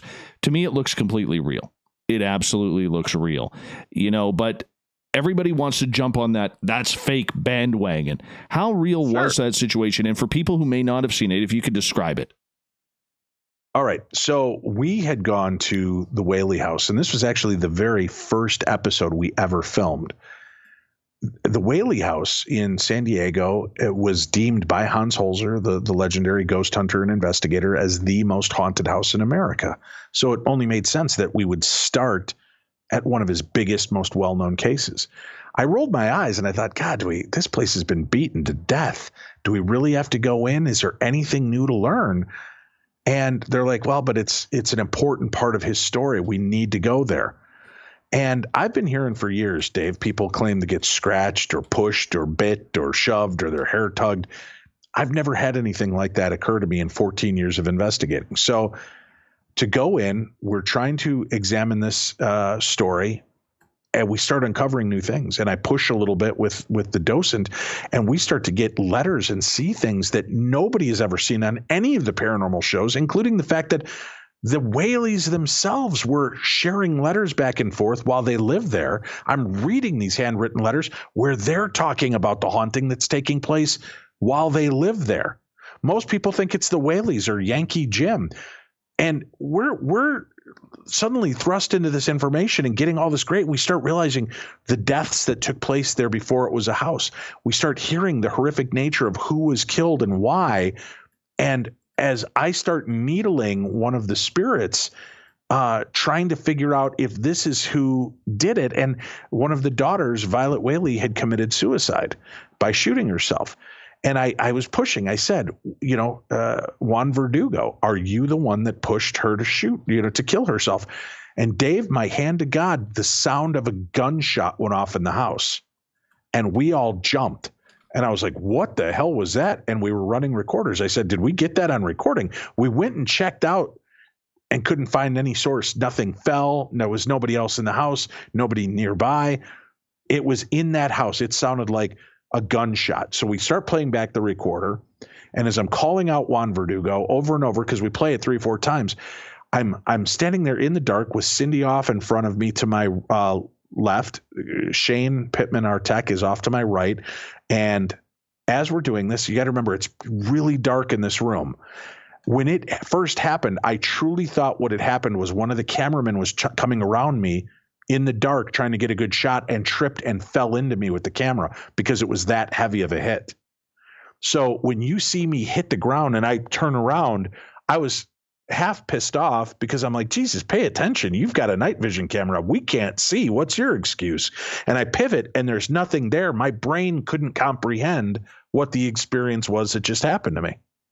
That's incredible. And my ribs hurt, my back hurt. And had Shane not been there, I would have hit that wall with a lot of force. Thankfully, he was there and kind of broke my fall. And I hit the ground like a ton of potatoes. And I'm embarrassed because I look like a 90-year-old man getting up. I was so shocked and the wind was knocked out of me that I had to excuse myself. I went outside and was muttering to myself and didn't realize that one of the cameramen had followed me and was kind of watching as I was de-evolving what just happened in my brain. And I'm like, how do you explain this? What is this? What just happened to me? All these years of hearing people being attacked or scratched or bit or shoved, to me just sounded like people are a little overexcitable. Maybe something brushed past them and they took it as a push or a shove. I couldn't even begin to wrap my head around what just took place. So to me, it was exhilarating, terrifying, and really an amazing moment.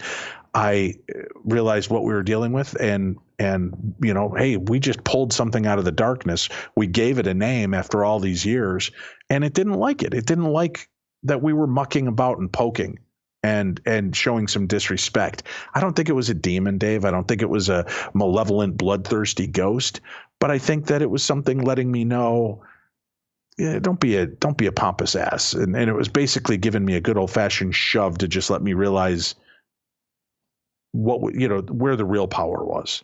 So it would have been real easy to go down that rabbit hole of, oh my God, it's a demonic attack. I love the fact that the producers let us just evolve the story and didn't push us to make it something hateful and raged and demonic. It was what I just think is a very irritable ghost who was put to death.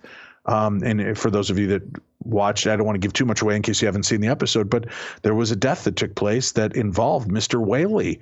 And if anybody would have a reason to be haunting this place, this seems to be it. And the people at the Whaley house were surprised that that's the story that we uncovered, because that wasn't what they expected. They thought we were going to go for low-hanging fruit.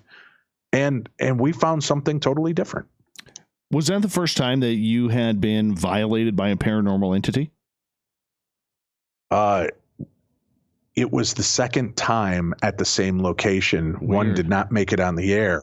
And I know we have a commercial coming up. I'll be happy to tell you about the other time when we come back.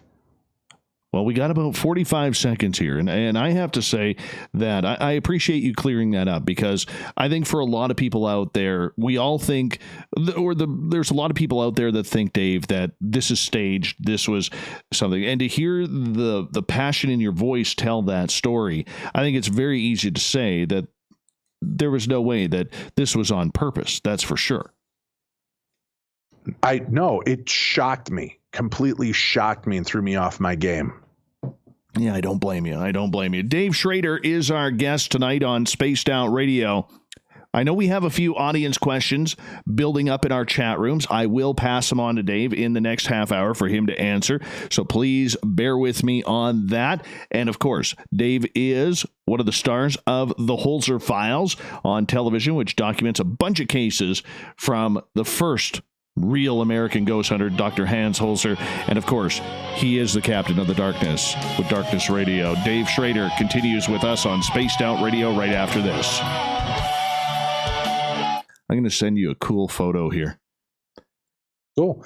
Yeah, and I'm sorry I dropped it like that too. I just didn't think I could tell the other part of the story in 45 seconds without it sounding rushed. And I was prepared. There. Excellent. See if you can find the ghost in that one. Oh, yeah. What is that? Holy cow. Where is this? That is at my local museum in a 110-year-old Clydesdale barn on the second floor. Now, I would say one or two things. Just looking at it again without being able to go in there and examine it, to me, it looks like it could be an exposed log from the side. What I think I'm seeing is it looks almost like something on the railing, like a demonic face and an arm and a hand clutching onto the railing. But again, I understand the play of light and how something can look one way, the pareidolia. I also see down in the lower left corner, there appears to be almost something else there as well that looks like a head, shoulders, torso, and an arm. That's a person. That's a person. Oh, that is a real person in there. Okay. That's a real person. But the two on the stairwell, we have no. Oh, there's two. Yeah, there's him. I don't see the second. Him, and then right behind him is her. Yeah. We have to now that guy. I'll send you here's really where it gets really cool. All right. That was taken in September of 2017. So for those on YouTube who are trying to figure out what we're talking about, this is the ghost in the barn from the ghost tour that I do at our local museum to raise money. Here's the second photo we got of him in the bottom floor. Okay. Let me try to open this up. Oh, my monitor is so dark, Dave. All I see is what looks like a flashlight spot. I don't see anything else in there. Okay. Oh, wait. It's kind of up to the right. Yeah. You can see the face. Again, fascinating. I don't know if it's pareidolia or... Yeah. I understand to you it's one thing, but as somebody that examines photographs all the time, it's so hard because it's like giving me one piece of a 100-piece puzzle that's upside down and asking me to tell you what the picture is without the box. I could see the pareidolia, how it looks like a face, but I can't tell what I might actually be looking at. This guy, okay, so if you go back to the original one, we were up on this catwalk. Normally we don't allow people on the catwalk, and the way we calmed him down after he attacked me and my buddy Mark was we now on the stairwell there leave a shot of whiskey and a cigarette for him as a donation. And nice. And so you said he attacked you. Yeah, he attacked me, and then about a month later he attacked my buddy Mark. We figured out that he didn't like the fact that he was photographed and that he wanted people to stay off his catwalk, so we had to close the catwalk for our ghost tour. But he allowed us up there, and when Ross and Allison and David Weatherly were up, and he actually there's a great scene.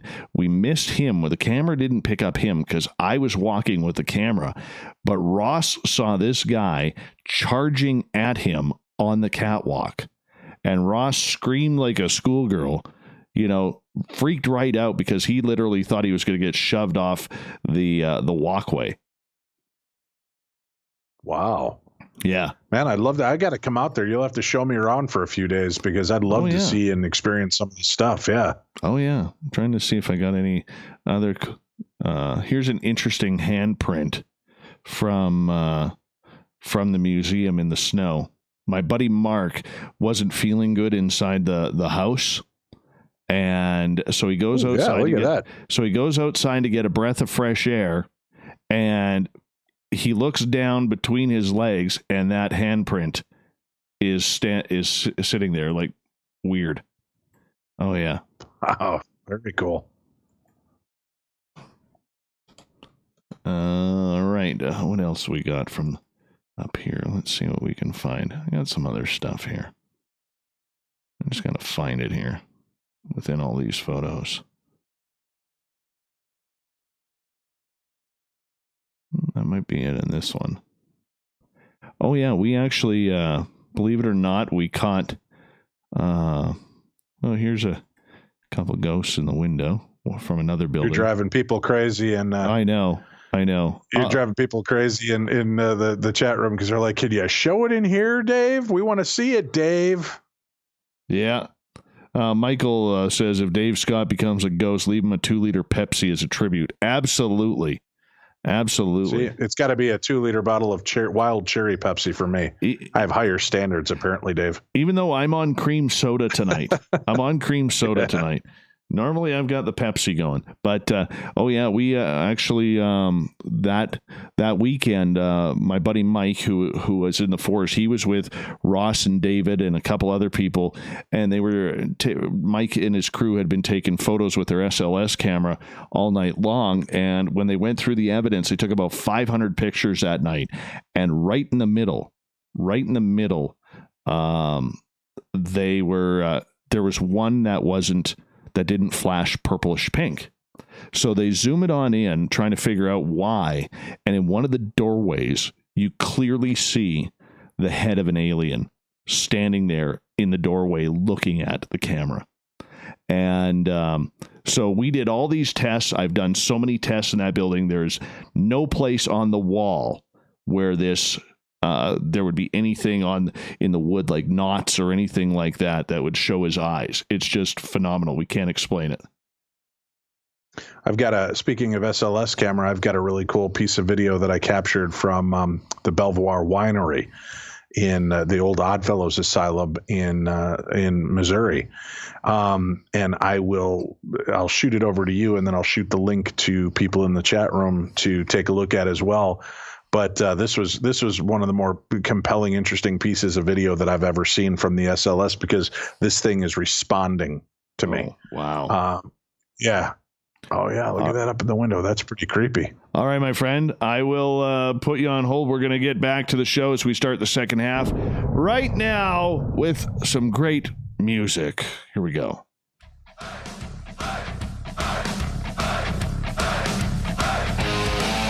We passed the halfway point of Spaced Out Radio tonight. I am your host, Dave Scott, sitting in the captain's chair of SOR headquarters. Thank you so much for joining us. Really appreciate you taking the time. Hey, I want to remind you that if you've missed portions of this show or others, you can check out our free archives at youtube.com/Spaced Out Radio. Just do me the favor, hit that subscribe button. Our website is spacedoutradio.com, where we have a plethora of features for you, including reading up on Captain Shirk's SOR Newswire, and you can listen to our resident guitar god, Mr. Bumblefoot, rock it on out as well. Follow us on Twitter at Spaced Out Radio for the show, and my personal handle at Dave Scott SOR.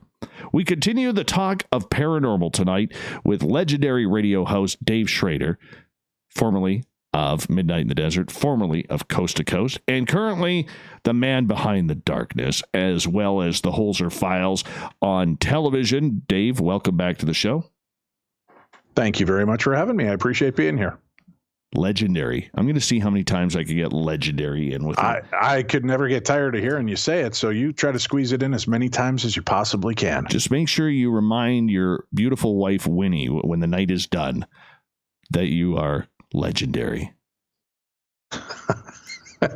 Oh, she knows. How do you think I landed her? Oh, probably. Way out of my league. If I wasn't legendary Dave Schrader, I wouldn't be married such a remarkable woman. True. So, yeah. Now, be honest. Do you still have to, sign autographs for Winnie every now and again? Just for her high school girlfriends. Okay, cool. That's a little shot because everybody's always saying I've got a child bride like Art Bell. I've got my wife is about 15 years younger than I am. I'm a lucky, lucky man. God bless you. God bless you. Mm-hmm. Yeah. All right. Let's move on to the paranormal here, my friend, because, you were saying that in this episode, this first episode of the Holzer Files, everybody saw you got knocked over, but there was actually a secondary incident that didn't make it onto the show. Yeah. All right. So here we go. This did not make the episode, and you'll understand why in a few minutes. This is the first day of filming, and I was speaking with one of the tour guides, Jokey, and I wish her interview would have made the episode, but unfortunately with what happened to me, it kind of derailed things. But we were talking, we were up in that theater where I captured later on during the investigation some interesting video of something on my SLS camera. But while we were up there talking to Jokey, she was telling us about the spirits and that there is a male spirit in this area, and that he does not like men who think they're in authority or in charge. So now, prior to this, the directors and producers are telling me, Dave, if you notice anything, we've got this room wired. We're filming you. We've got stationary cameras. If you see or experience anything, please let us know. So as we're sitting there, I'm trying to think up a way, well, how can I be respectful but seem like I'm challenging the authority of the spirit? Because I do think it's important to be respectful to these spirits as well, but come off kind of authoritative to see if I can get this spirit to engage me, Dave. And as I'm thinking this, all of a sudden I kind of buckle at the knee and I stand back up and I look out the window where one of the camera guys is standing filming me. And I get this panicked look on my face, and Jokey keeps telling the story, and I'm like, what just happened? And I thought, okay, you know what, maybe I've got a battery pack on my belt and the cord hangs down in the back and it goes up around my waist and up the front of my shirt. Maybe the cord got hooked underneath my pocket on the outside of my jeans and tugged, and that's what I felt. And then I'm like, no, this is definitely a weird sensation. And I've just got this kind of shocked look on my face, and the producers go, Dave, is everything okay? And I'm like, I don't know. And they go, well, did you almost black out? I'm like, no. And they said, well, you look like you were about ready to fall down. I said, yeah, something happened. I don't know. I don't know if I should even say it, especially with Jokey here. And they're like, just Dave, tell us, we need to know. And I was embarrassed. It was humiliating. I felt violated and I didn't know how else to explain it. And I told him, listen, she said that the male spirit up here does not like men in authority. I began thinking of what I could do to seem like I'm challenging this ghost with my authority. And Dave, I got to tell you, this is the strangest thing that's ever happened to me. And I'm pitting that up against getting knocked on my ass by a ghost later on in the investigation. Something yanked my underwear down from inside my pants. So my underwear were down around the bottom of my butt. And they're like, get out of here. I'm like, I'm serious. And I go, Shane, come here. And I walk around the corner out of view. And I unlash my pants and I lift my hands up so my pants hit the floor, but that way you could see I wasn't pulling anything down. And there is my pants hit the ground and my underwear is pulled underneath my buttocks. And I turn over my shoulder and the camera guy's over my shoulder filming my bare butt, which is another reason why I don't think it made it. No TV show is ready for that. But it was very violating. It was embarrassing. It was humiliating. And I'm like, I don't even know what just happened. And they're like, well, is there any, we're a guy, is it old underwear? Did you blow out the waistband and it fell? I'm like, no, these are brand new underwear. And as a matter of fact, I'd walked up and down the stairs all night and continued to do so after this happened. And they never went down. Something tugged them from the bottom and pulled them down. I don't have any other way to explain it other than it was very embarrassing and violating. And then later on to get knocked on my butt during the full investigation it was very strange. You had a Hansel moment from Zoolander. That's what you had. Yes. Yeah. It was completely unexpected. And like I said, 13 years of investigating, nothing like that had ever happened to me. And I thought after that, I'm like, well, it's never going to make the episode. And they said, well, I don't know how we could put it in the episode because of, there's no way to prove it, it's weird, but we believe you. I mean, we watched you buckle and we watched how weird it looked, but so to their credit, they didn't, and that would have been a great moment to really kind of be an embarrassing moment for me and be a awkward situation. But to their credit, they didn't show it because it is one that doesn't, is not believable looking, or not even that. It's how do you prove that the pants, your underwear weren't already pulled down? So I gave them credit for the fact that they stood away from showing that. But it was they tried to figure out a way to do it that would seem that could show the story, show how humiliated and embarrassed I was by it, and let us know that, boy, straight out of the chute, we were something was letting me know it was there. We have Hansel Schrader on Spaced Out Radio tonight talking about the Holzer files. I got a question from Mark in our YouTube chat room, and he is asking, why isn't Hans Holzer, more respected in the paranormal field? Well, it depends on who you're talking to. It's real easy to dismiss a guy who's dead and say he was a fake and a fraud and a liar. And there are many people who completely are fascinated and love the guy for the work that he did. And he made it mainstream at a time that it wasn't that big. I remember seeing the Hans Holzer's books on my mom's shelf and my aunt's shelf growing up. They were very open to the paranormal. And, I remember seeing him on In Search Of. And I have a newfound respect for people that don't know about the Holzer files on the Travel Channel. The family allowed us to re-examine his old case files, and this guy documented everything. Unbelievable copious notes. Plus, then he video or audio recorded and did photographs everywhere. So we've got all of these great videos, audios, photographs, and we play them throughout the episode of his original story there. And, it's really easy for people now to say, oh, yeah, Hans Holzer said this. Well, that wasn't what the real story was.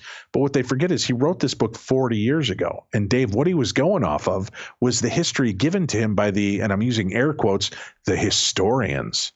So when they're telling him, oh, yeah, Dave Scott was murdered here with a lead pipe by Professor Mustard in the library, he's going off the history he's given. And what's funny is as you read the notes, he and Ethel Myers or Sybil Leek would investigate a location. They would get activity, but it didn't seem to match up with the history. Sometimes he'd try to put the round peg into the square hole, and he'd be unsatisfied with it. He's like, we're getting activity. It just doesn't seem to be measuring up. But he reported what he was told in these books. And years later, when it came to light what really happened there, he took the heat. Well, he didn't have Google. He didn't have all the access that we did 30, 40, 50, 60 years ago when he was investigating these. He went off of who was believed to be the experts on these stories, the people that lived there, the people that worked there, and the people that had the experiences and were the on-site historians. What he didn't realize was at the time that some of them just wanted attention and would make up stories to get him there so that he'd give the stamp that it was haunted and business would boom. But he wasn't willing to do that all the time. He wasn't willing to give the stamp that it's haunted because it didn't add up. The stories didn't add up. The histories didn't add up. But for the entertainment of his books, he would share the stories as they were told to him. All right, let's go to Marty's question on Twitter at #SpacedOutRadio. He's asking, Dave, what is it like working with your two sidekicks on the Holzer files, Cindy and Shane? I love both of these two. They've become like a brother and sister to me. I've always been skeptical of mediums. You really have to impress me. Cindy, to me, is the real deal. I see her go into these sites, and I know it's hard to believe. She really does not know where we're going. Well, Dave, how can you say that? You're flying into New York. And yeah, but we might not. We may fly into New Jersey and then drive over to Philadelphia to do the investigation. So if she thinks, oh, we're going to Jersey, and she looks up haunted places in New Jersey, which there's 1,000 of them, she doesn't know which ones. But then we take her to a different state, and that's where we investigate. We cover as many of the signs and any of the history that might be outlined there so that she would know in advance.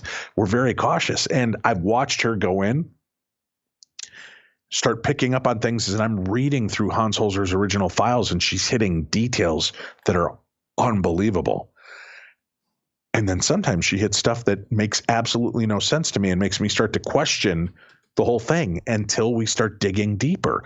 And she'll say, oh, I'm picking up Eloise. Eloise is here, and she's so upset. And there's no notes of an Eloise in the history. There's no notes of the Eloise in Hans's notes. But 2 days later, when I'm investigating and talking to one of the historians, I go, by the way, Dave Scott, are you familiar with anybody named Eloise? And I'm not asked to ask these questions. They hired me to do what I do, ask questions, investigate. And all of a sudden, historian Dave Scott goes, we never really tell this story, but this happened. And, she was, Eloise was a grandmother trapped under the stairs by the bookcase that fell on her and killed her. But we never really talk about that. How did she come up with this? It's not anywhere. It's not in print, not in the books, not on the internet. She had no clue who this guy was. He had no clue who she was. And here we uncover this part of the story, and we find out that this may be the ghost that we're dealing with, not who we came thinking we were going to experience. So Cindy has been a real delight to work with and blows me away every episode. Shane is great. He is so fun to work with. He is such a great human element of our program.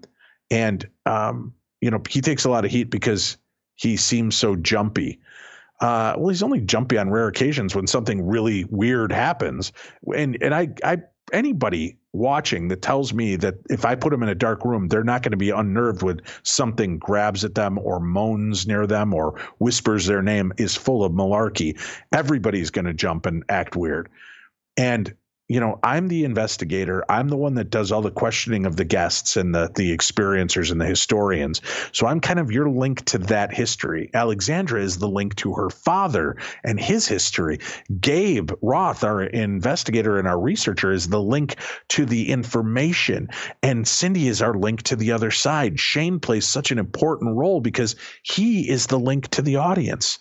He's all of the people watching. He's the reality of the reality show because his reactions are priceless and they're human and they're exactly what most of us would do in these same situations.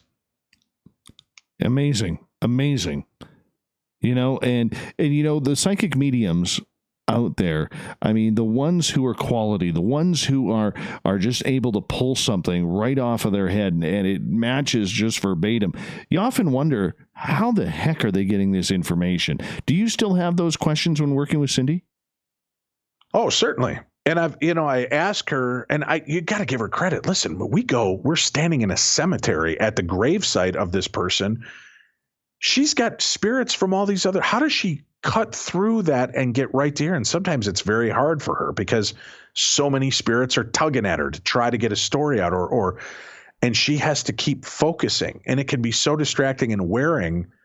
And I love Cindy. We don't spend any real time together because they don't want me to accidentally slip and say something in front of her.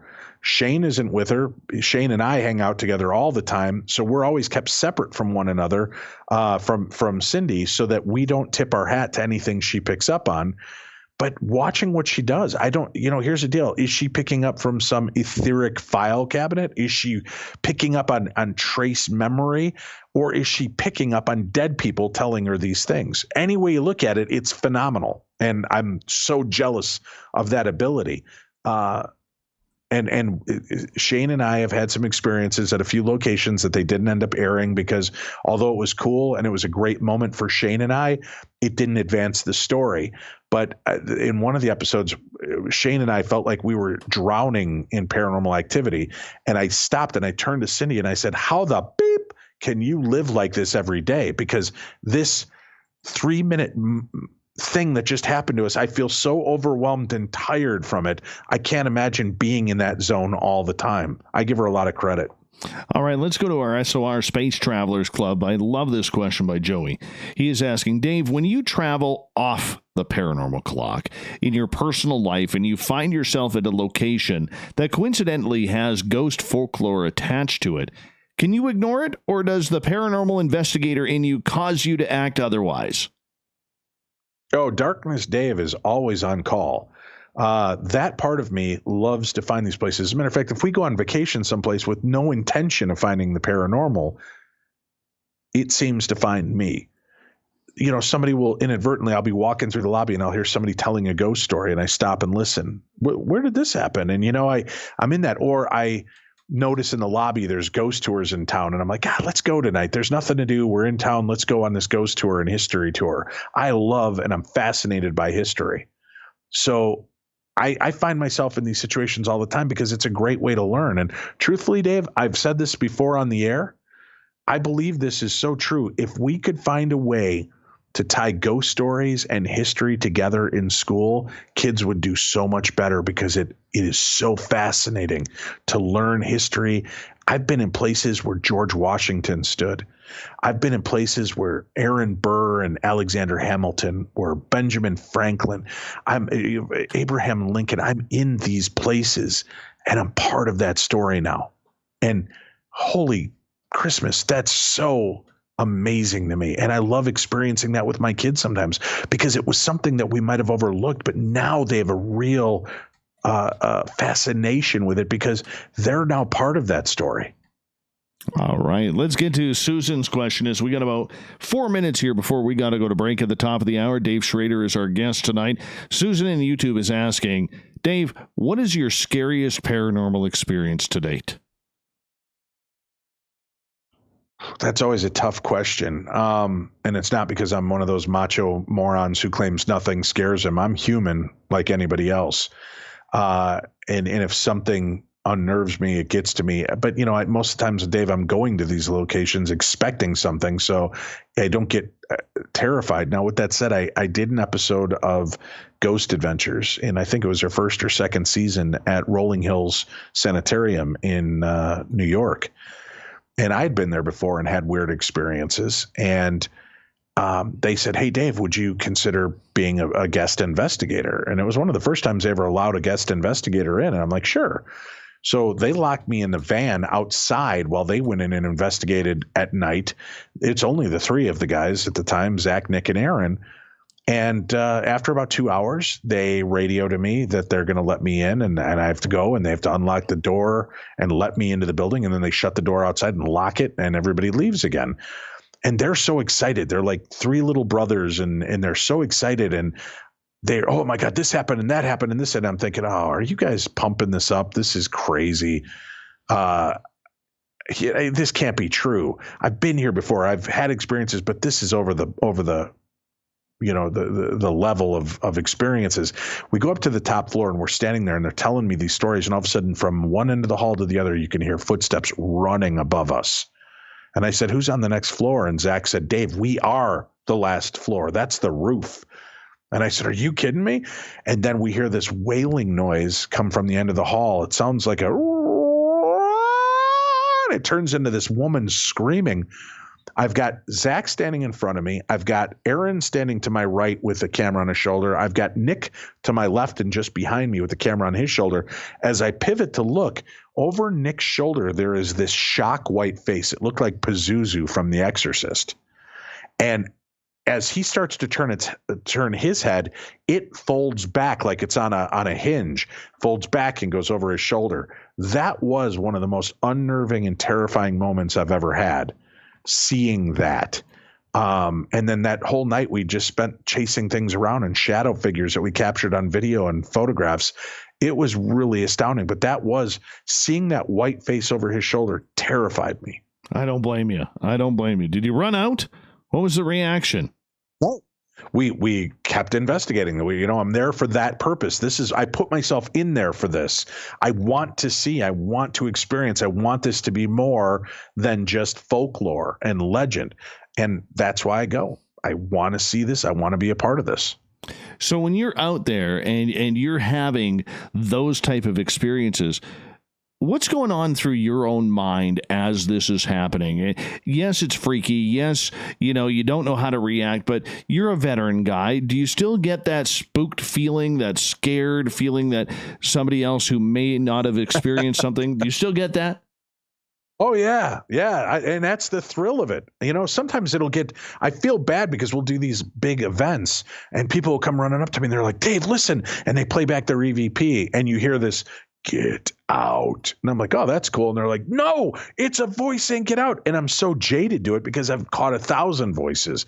So when something reignites me and makes me feel alive again because it's a newer experience, it's something different than anything else I've had before, that excites me and terrifies me all at the same time. But yeah, I've been in situations where I'm real uncomfortable. And I love that because that's what I want. That's what we're all seeking, isn't it? Is that thrill? Yeah. Because it's that 2 or 3 seconds that can change your entire life when something paranormal happens. Yes, it is. And that's, again, those are the golden moments, and I live for them. Dave Schrader is with us tonight on Spaced Out Radio, the host of Darkness Radio, as well as one of the stars on the Holzer Files. We have Dave for another 30 minutes here on Spaced Out Radio, going into hour number 3. We'll follow that up with the SOR Newswire and the Thought of the Dave. Lots of Daves happening. We also got a major question from Barther. We'll lead with that to kick off the third hour of Spaced Out Radio, coming up right after this. Are you having a good time, Davey? I'm enjoying it. I hope you are as well. I'm sorry I get so long-winded in these stories, man. It's about you, man, not about me. I can hear my dogs outside. I'll be right back. I'm just going to turn the commercials on. I'll be back in like 2.5 minutes. Okay. All right, YouTubers, be nice. We're adding to the entertainment online for Spaced Out Radio. I'm Amber Beckford, and I want to invite you to subscribe to our YouTube channel and check out Cryptid Tales, where I will take you on a journey into some of the strangest legends and lore from around the world, relaying the stories to you of the strange creatures and experiences that people have had throughout time. You can find Cryptid Tales at youtube.com/Spaced Out Radio. And while you're there, don't forget to check out our free archives and leave a comment. See you there. So, you love talk radio? Then you'll love TalkStreamLive.com. TalkStream Live is always on, 24/7, with the best streaming talk shows. Find your favorite talkers and discover some new ones. It's free, readily available online or on mobile with any smartphone or tablet. Finding your favorite talk shows all in one place has gotten a whole lot easier. Just go to TalkStreamLive.com. Be sure to download the free apps from Google Play or the iTunes App Store. I'm feeling a little spicy tonight. What to do? Why not get Bumblefuck? 4 million Scoville units of pure hard rock. Bumblefoot hot sauces come in 3 flavors. The burning Bumble. Tone it down a bit with Bumblicious and throw the sauce on everything. Spice it up. Bumble me, baby. Bumblefoot hot sauce. Get it today at Kajans.com. The SOR Vault is open for business, and do we have some cool swag for you to pick up? All you have to do is head over to our website and click on the SOR Vault. You have a variety of cool logos to choose from, and put them on anything you want. T-shirts, hoodies, hats, coffee mugs, you name it, we can get it to you. So do your shopping by supporting the story you love. Get your Spaced Out Radio swag at the SOR Vault today.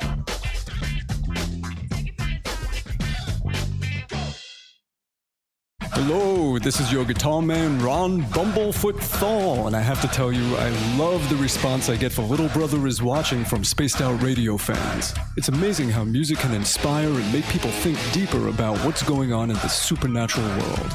You can head over to my website, bumblefoot.com, to check out my music, my guitar workshops, my touring, even check out some of the hot sauces that I'm working on. And make sure you keep on listening, because with Spaced Out Radio, you know Little Brother is watching. All right, buddy. I'm back. Looking for creative ways. So I'm not sure. Oh, I'm getting a weird echo back. You hearing that? So, yeah, that would have been my headphones getting close to the microphone. Oh, gotcha. So one of the viewers says Schrader is in deep way over his head, in my humble opinion. I'm curious what that means. I'm in deep regarding what? I don't know. That's peanut butter rolls. I'm always happy to answer the questions if they have a sense of that. I'm happy to be challenged too. So don't feel like you got to sugarcoat stuff for me. If they want to beat me up a little bit, I'm cool with that too. Yeah. Well, I have a modicum of respect for our guests, so you know. Yeah, that's cool. There's a respectful way to ask these questions, and I'm always interested. You know, what are they getting at specifically? I'd be happy to get to it. Oh, Schrader, you are believing your own shtick. Well, yeah, because I've had the experiences, PBR. That's the whole concept of this type of thing, right? You go out, you do this. If you don't believe in it, then why would you even waste any time doing it? True that. Let's see. And more importantly, why would you waste time listening to a show like this if you didn't believe in the aspects of what we're talking about? Agreed, man. Agreed. All right. Oh, Barther. What's he saying? Oh, He says that PBR, I'm not going to repeat it. Gotcha. Yeah, it was classic. PBR, just one of those that lives under a bridge and harasses goats. He's a good guy. He just forgets to brush his teeth every now and again. Gotcha. But we love him. Yeah. Let's see. Barther, I'm trying to find your question here. Where the hell did it go? I gotta find it here. It's not that. There it is. I'll just hold the chat room right there. We've got about 2.5. 2.5. Okay. Gotcha. Hey, man, I really appreciate you doing this. It's been my pleasure. Thanks for doing it. I like when the tables get flipped and I get a chance to talk to a really good radio show host and enjoy it. This is one of my favorite interviews I've ever had so far. So well done. Well, thank you. I appreciate that. And we'll send your payment afterwards for that kind words there. Kind words. No, it's true. I don't, when people are, so what got you into the paranormal? What was your first experience? Those are great, but man, I did them 14 years ago, and I've done them every year since. I like when somebody is willing to just kind of talk about other aspects and move on. It's cool to get a chance to talk to somebody who's good at their job. Well, you know what? I paid a lot of money for broadcasting school for a reason. So I just thought it would end up landing me a job in the NHL, but it didn't. Well. Yeah. Best laid plans, right? Tell me about it. But that's okay. I got to meet some really cool people in when I was in sports radio, man. Really cool people. And some good times, some bad times, but that's okay. Typical life of radio. Well, as they say, you take the good, you take the bad, you take them both, and there you have the facts of life, right? You got that right. All right. There we go. And we've got about just over a minute here. And let's see, what else?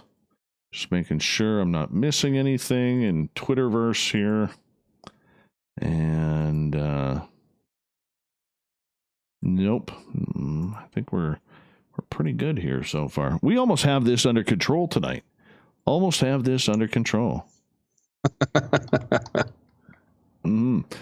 way, I was kind of snickering when you mentioned the Stardust Ranch, because I actually have John Edmonds coming on next Friday.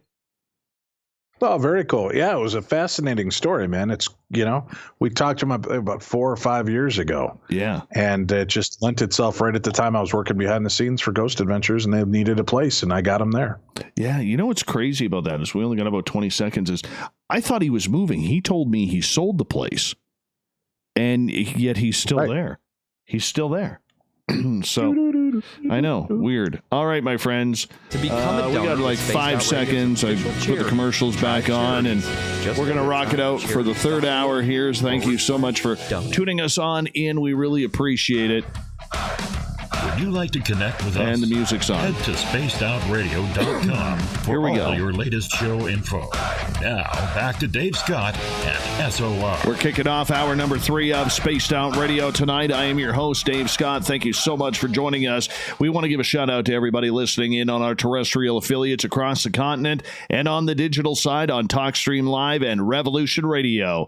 Don't forget, you can check out all of our archives at youtube.com/Spaced Out Radio. Just do old Davey the favor, hit that subscribe button. The Desert Clam has set the password for tonight in the SOR Space Travelers Club into Subception, whatever it's pronounced. That's the password. The Clam sets it each and every night right here on Spaced Out Radio. What's the password for?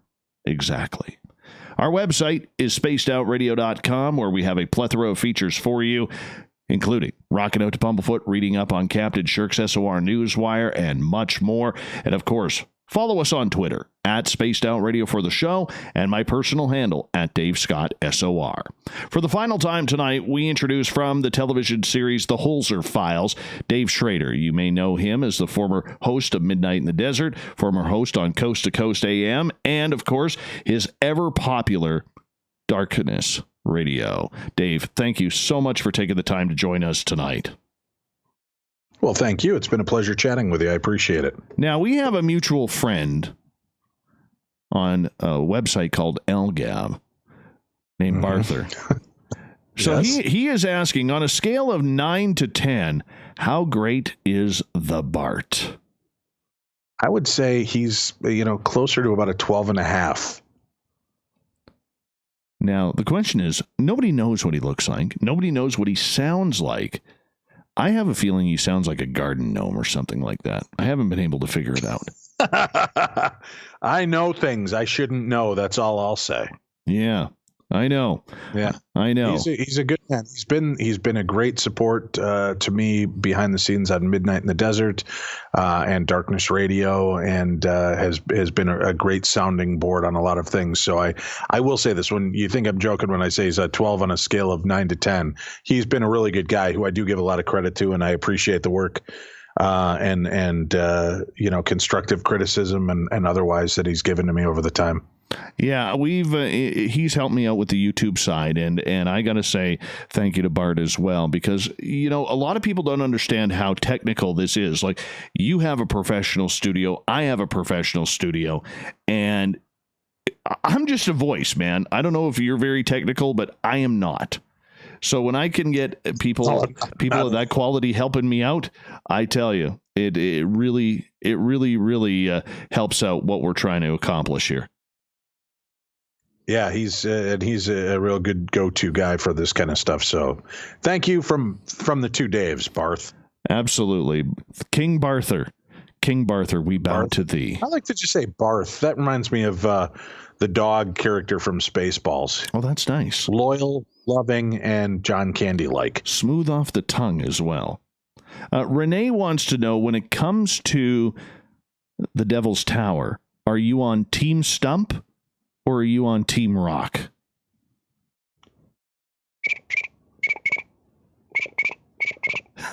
I guess I'm out of this loop. I don't know what you're referring to. Devil's Tower, Close Encounters of the Third Kind? Right. Is it a tree stump? That is. Or is it just a volcanic rock? No, I think it's actually the top of a giant rock alien, and we're just seeing what he's willing to show us. Oh my goodness, we got to add a third part on there. Got to add a third part. Something to consider. Well, I wasn't prepared for that one. I wasn't prepared. Sorry. I don't like to play and color inside the lines, Dave. No, absolutely. Susan is asking. She goes, I had to move away from a house with demons after 15 years of terror. It told my youngest son it was getting him next. They did not follow us. Do they ever follow you home, Dave? It's hard to say, right? I get a lot of that question. I don't know, because it's not like I can see them and see the trail from where they came. I don't know if it's a spirit from the location I've come from, or is it attracted to the fact that it can see and sense or knows that I'm interested in the supernatural, and it's trying to make its presence known to me. So it's a chicken or the egg kind of thing. I've had experiences after I've come back from haunted locations. I have a hard time believing they're going to follow me, but who knows? I have no real definitive way to say either way. Believe it or not, I am a skeptic. I'm a skeptical believer. I don't even, I don't jump always to the paranormal in my own experiences. It takes me a long time to wrap my head around when I have a moment and what it really meant, what really took place. Can I de-evolve it and make sense of it in a more logical manner, or does it kind of defy any sense of answers? I really do try to break it down that way. Makes sense. Absolutely makes sense. You said earlier that and this one you didn't really go into detail with, but I am kind of curious as someone who's seen Sasquatch as well. What was your encounter like? Well, I was very young. It was between 10 to 12 years old. I wish I could remember. I just turned 52, so we're talking 40 years ago. I was in Foley, Alabama.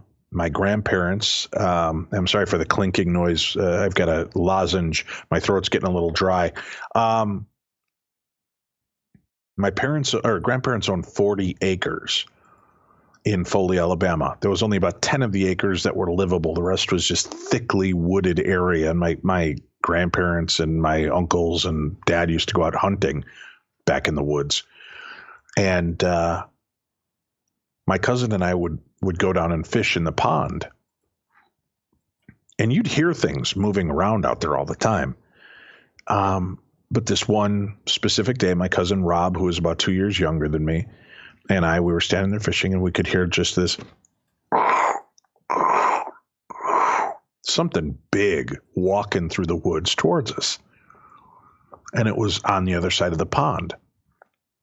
And there were these high hedges that were maybe 5-6 feet tall, maybe even a little taller. And I just saw this hairy hand go up over the top of the bush, and it looked like Chewbacca's hand. Oh, my goodness. So it had that long hair that went over the top of the fingers instead of it just being like at wrist. It's not like he's wearing a wool sweater. It's like it's just long hair. It pushed down the bush, and I could see him from about upper part of top lip to the crown of his head. And it was this large, dark, blackish gray mane with a dark inset face. And it looked at us, and time stood still. I just slowly turned to my cousin and looked at him, and we both had this exchange of no words, just looking at each other like, what are we seeing? And I turned back, and we could still see this thing staring at us. And it looked like a big, hairy monster. I turned, my cousin and I ran up, we Scooby-Dooed it up to the house, half expecting to get there and find out it was one of our dads in a costume trying to scare us. But we get into the house, both of our dads are sitting there at the table with our uncles and our grandfather, and everybody's having coffee and smoking cigarettes, and we're blowing up about it. Well, my grandpa, my dad, and my uncle all grab the rifles off the wall. And they go out there because they don't know, is it some homeless person or some kind of vagrant living out in the woods? They don't know what they're in for. They went charging out there, couldn't find anything. But it unnerved me, and it took me, I think I didn't go out by that pond again for the rest of that trip. And we were there for another, week. And I loved fishing in that pond and hanging out down there. That really unnerved me. But that was my one real moment. So it was not extremely close. I was maybe 50 yards away from it. But what I saw looked very, very Wookiee-like, I guess, is the safest way to say it. No kidding. Dave, you've interviewed some of the top researchers in Sasquatch research here. You've interviewed everybody from Jeff Meldrum and Melba Ketchum, David Paulides, to investigators who are running around the bushes every chance they get to try and find this. There's a spiritual aspect to this. There's a supernatural aspect. There is a scientific aspect to this. Do you think we'll ever see the day where these groups come together to try and actually solve what this creature is, rather than being so definitive in their own ways that they refuse to work together? No, and that's why all these stories of how the aliens will finally come to us when we all come together, I find the biggest load of malarkey. Aliens are either the biggest dicks on the planet because they lay out this unachievable goal. If they've been around long enough, they know we're never going to get along. We're never going to get to this elevation place without a nudge. That nudge is letting us all see you at the same time.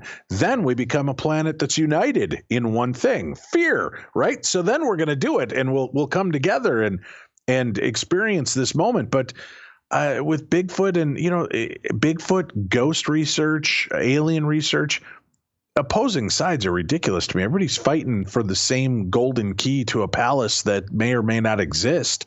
And instead of working together, it's easier to point fingers because, well, my version of religion is right, yours is not. My version of politics is right, yours is not. My version of what a Bigfoot is right. And now there's all these new elements to Bigfoot, right? Is it a cryptid? Is it a mysterious creature that's yet to be discovered? Is it an interdimensional creature? Is it the ghost of a creature that used to live here? Is it an alien? You have so many different points coming in, and science wants to be able to pigeonhole something and say this is what it is. So you've got guys like Dr. Jeffrey Meldrum who are fantastic. They're great speakers. but they're focused on the science and the zoological aspects. You've got guys like Lauren Coleman who straddle both sides of that. They want the zoological aspects. They want to talk about the weird and the high woo and high strangeness elements. Then you've got people on the ghost side who are weighing in on their perceptions of this. And I don't think we'll ever come together. I wish we could. I think there's a lot of great protocols that could be put in play to get these kind of moments looked at. But then you start going on the conspiratorial trail, right? Is why would the government hide this from us? Are we such a weak-minded society that they can't admit that Bigfoot exists? Well, because we can't control him. And if he is abducting, well, you can't control mountain lions. You can't control coyotes, and they're killing people in the woods too. It's just, you go out in nature, you got to understand, you might come in face to face with a grizzly. Just start treating us like adults. I think we're starting to see that with aliens and UFOs. I think we might start being on that cusp of disclosure. I don't think they'll ever go back in time and admit that Roswell and Rendlesham and all this is real. I think if they do it, it's going to start now, and it'll be something like, oh, now we see these things. Now, yes, we believe in the last 5 years, but I don't think we'll ever get a full disclosure going back. No, I don't think so either. And for people who have seen Sasquatch or had those close encounters, we tend to, easily believe what has happened to us. And we think that everybody should believe us. In your opinion, from all the people you have interviewed, how important is the experience comparatively to the scientific data that obviously does not support what is happening to people? Whether it's viewing Bigfoot, Dogman, being attacked by aliens, like Barther, getting anal probe like Whitley, it could be anything. It's impossible. Every aspect is important unto itself, right? Each part is part of a bigger whole. You have to have personal experiences that drive the theories, that drive the testing, that drive the proof. 200 years ago, the idea that we're going to the moon would sound lunatic. We're never going to get there. I think apes were really only discovered, I think it was within the last 150 years. When you think about that, 150 years ago. So when our forefathers founded our country, the concept of great apes was ridiculous. It was a myth, but yet they existed, and we found them, and we proved it. Could these creatures exist? Could Bigfoot exist? And we're just not able to. Sure. What if they're an intelligent species that works like a military unit? They have sentries. They post. They see us coming. They back up. They're always staying out of view, and once in a while you catch the rogue guy who had to go down to the, watering hole to bring back a skin of water for the family. I don't know what's happening in most of these situations, but I think that you have to examine all of it, the science of what it could be, the theories of how we find that, the personal experiences. And when you have police and lawyers and moms and doctors and politicians that are seeing and witnessing aliens, UFOs, Bigfoot, ghosts, you can't just dismiss it summarily because it doesn't fit your paradigm. Why are we experiencing them? That is, I think, where we need to go a little deeper in those moments. And I think if we could just get rid of the stigma of exploration, we could make some amazing breakthroughs. Do you think we need the government's hand for this? When it comes to UFOs, everybody thinks we need the president of the United States to make the announcement. Or when it comes to cryptids, that we need the scientific people such as Dr. Jeffrey Meldrum to have that body. Do we need that type of hardcore evidence, or can we find it on our own? Well, we have found it on our own, but, we're not able to take it to the next level. If I go out and I see a Bigfoot with Dave Scott in Canada, it's still just two guys that host paranormal radio shows that had an experience. So, of course, it behooves them to say they saw Bigfoot because that'll get their listeners all excited. So there's still that easy dismissal. You kind of need somebody that's outside of our realm in order to confirm this is real. You'd like to think that Dave Scott and Dave Schrader's word is good enough, But when the president or the prime minister or the governor of your state steps forward and says, yes, we had a UFO encounter, aliens have been in contact with us, that's going to take it to a believable level. And, you know, and I don't want to get political, but you can see that because politicians will say one thing, and whether there's any truth behind it or not, when they say it, half the population follows along with them. And then if they can actually provide the proof that what they've said is true, the rest will follow. And you're going to need people in those elevated positions to open that Pandora's box, expose what's inside of it, and then we all go through the door together. All right. So do you believe then that society is ready for, say, aliens? That's a big question. I wrote a blog about this a couple weeks ago saying, you know, the way people have panicked over what is happening right now by running the rampant to go wipe out the stores full of toilet paper. I could just imagine how much Grey Poupon and Metamucil will go disappearing once the aliens come. Right. There's the great memes. This is why aliens don't show us, or why the government doesn't admit to it, because look at the way we react. However, if you look at it, a lot of the ways we react to things are very complacent as well. There are some things that have happened that you think we would be much more up in arms about that we're not. Aliens, I don't think at this point there's really anybody on the planet Earth that would be too overly surprised that aliens exist. It's in the way that you deliver it, right? If I have Dave Scott over to dinner tonight and introduce him to all my friends, and he's great and engaging and fun, and everybody, wow, he was a great guest to have at dinner tonight. Well, you know, he murdered 5 people in cold blood and ate their flesh. Whoa. What? It's in the way you present the story. It's in the way that it's, you know, if they come out and they say, hey, we are being visited by aliens, they are abducting us, and we have no way to stop them. Yeah, you're going to start seeing some highly reactive people. If you say, yes, we are in contact with an alien species, this is exciting, you're going to have some that overreact because they're going to believe in every Hollywood hype. And you're going to have a lot of us that are just excited for the opportunity to expand our universe and learn new things. Every new discovery has naysayers. You know, I laugh about the fact that there was the doctor who said that ulcers are not just created by stress, but by an actual bacteria. And he was laughed out of symposiums, laughed out of it. And what happens? 3 years later, his exact hypothesis and theory is proven 100% correct. Did anybody go back and give this guy money? Did anybody go? No. They treated him like crap. He was a pariah. But we found out the truth was there all along. So I think we're at the stage, yes, we are elevated enough that we can, depending on how it's couched, brought to our attention. Now, if our president comes out and is threatening towards these beings or making it seem like they're a threat, yes, it'll cause more of a dismay. But I think if we approach it in an enlightened way, I think the world is ready for these exchanges and changes. Well, we're going to end that on an agree to disagree, because I just don't think they're ready. And that's my personal opinion.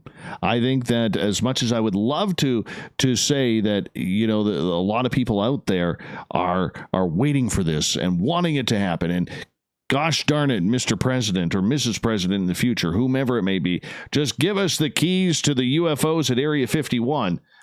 You know, I just don't think that most people are with it. But nonetheless, we only got about 90 seconds left with you tonight, my friend.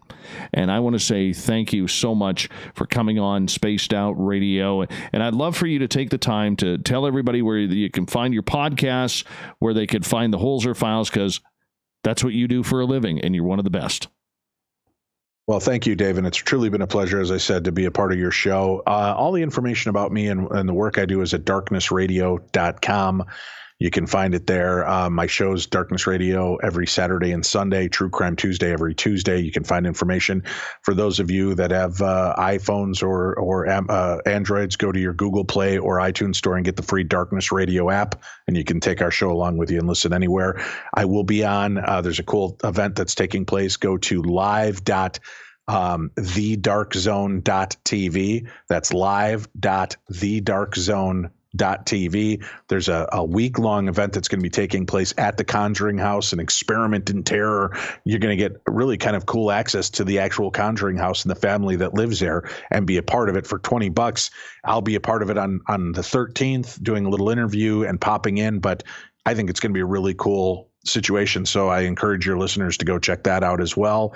Thank you to Barther for connecting us this way. Thank you to Spook Cat for the support and love all the time. And thank you, Dave Scott, for your ability to host a great show and make this fun and easy for me to be a part of. So thank you for doing this and having me on. What a pleasure. And to you and your beautiful wife, Winnie, and Tim, for what you guys do. For, I mean, hey, people like me, man, we can, we always try and learn from those who are above us. And I've learned a lot from you and listening to you over the years. And it's a pleasure to finally get an opportunity to chat. And hey, you ever want to come investigate British Columbia, the door is open. We'll do it. I'll visit you. You visit me. We'll get you on Darkness Radio here soon, and I'm willing and more than happy to come back and visit with you anytime on Spaced Out Radio. So thanks for having me. Thank you so much. Dave Schrader, everybody. What a treat for all of us tonight. Coming up next, we have the SOR Newswire and the Thought of the Dave. We continue the roll right after this. What an absolute pleasure, man. Absolute pleasure. That was a lot of fun. I appreciate that. I hope you enjoyed. Thank you so much. Oh, I did. Yeah, you have a great rest of your night, and thanks for making, like I said, this go so smoothly. I've been on so many interviews where I have to carry the whole damn thing, and I enjoy that. Well, you're engaging, a lot of fun to talk with. Well, it's the beard oil, my friend. It's the beard oil. That's what I'll say. I got to talk to you about that. I've been trying to get my beard in control, man. It grows like a weed in 18 different directions. Well, you'll have to teach me how to fix mine. Well, you know what? I'm trying to figure that out too, but I could tell you this. My buddy's beard oil that he makes out of his house sure makes it at least smell good while it's out of control. Excellent. Very cool. Well, connect with that. Have a great one. Take care, everybody. Thank you for joining in and being a part of the live chat. Take care, my friend. Good night. Bye-bye. How awesome was that, people? Honestly, how awesome was that? That was fantastic.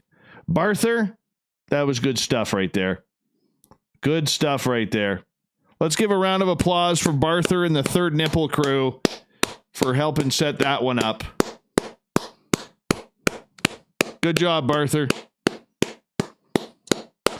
That was awesome. Awesome. What a great guy. What an absolute great guy. That was fun. You know what?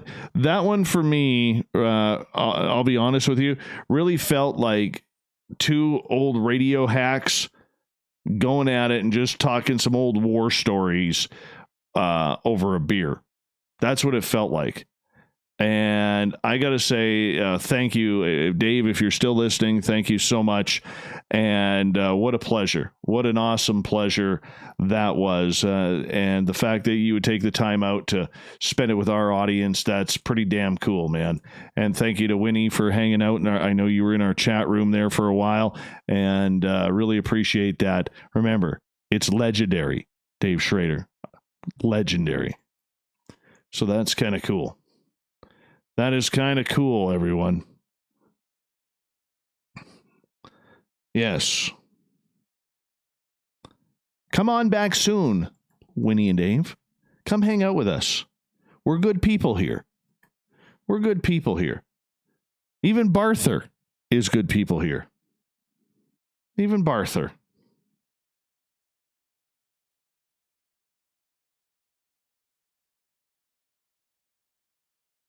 Mm-hmm.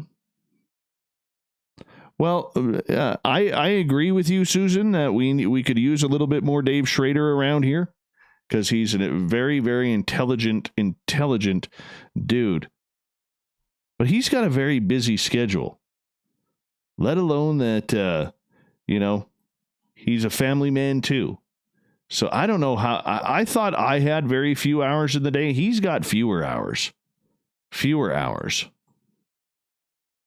What are we up to there? 2, 4, 6, 8. What am I looking for here? No. Oh, yeah, that's a good one. We got to play that story.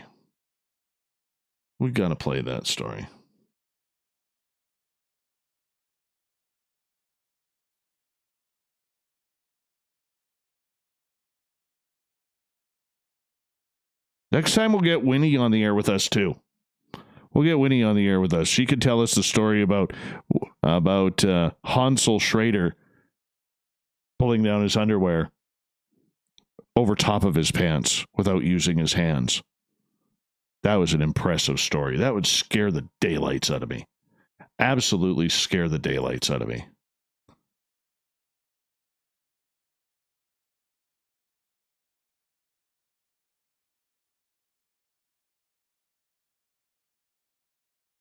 We got about 2.5 minutes, everybody. 2.5 minutes. Make sure you're all giving a clap to both Winnie and Dave tonight.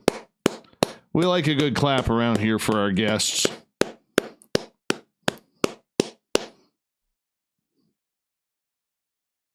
I'm a fan. I'm a fan.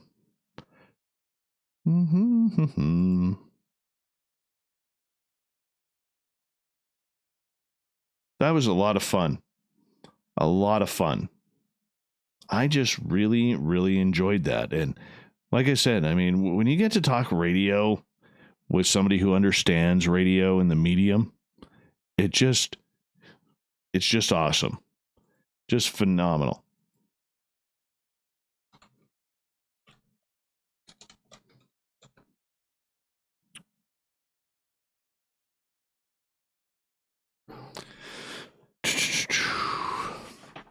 Oh, thank you. See, they deserve that. They totally deserve that. Totally deserve that. Thank you, Maureen. Thank you, Renee, Jeannie, Mr. Man, Mr.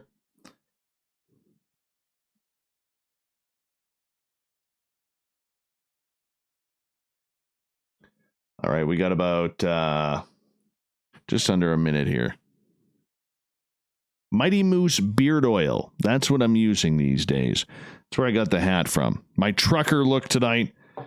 Yeah, I'm going to put on about 700 miles after the show.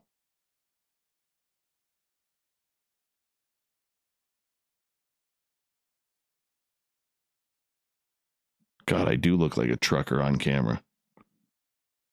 Totally do.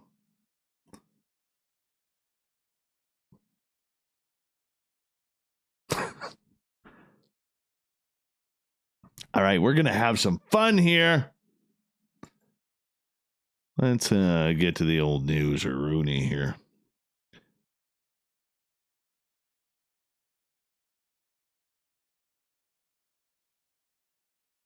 All right. Here we go, guys. A little bit of thunder for you. Feel the thunder, lightning, and the thunder. Here comes the music.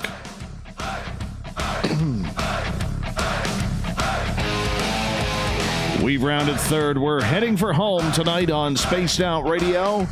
I am your host, Dave Scott, sitting in the captain's chair of SOR headquarters.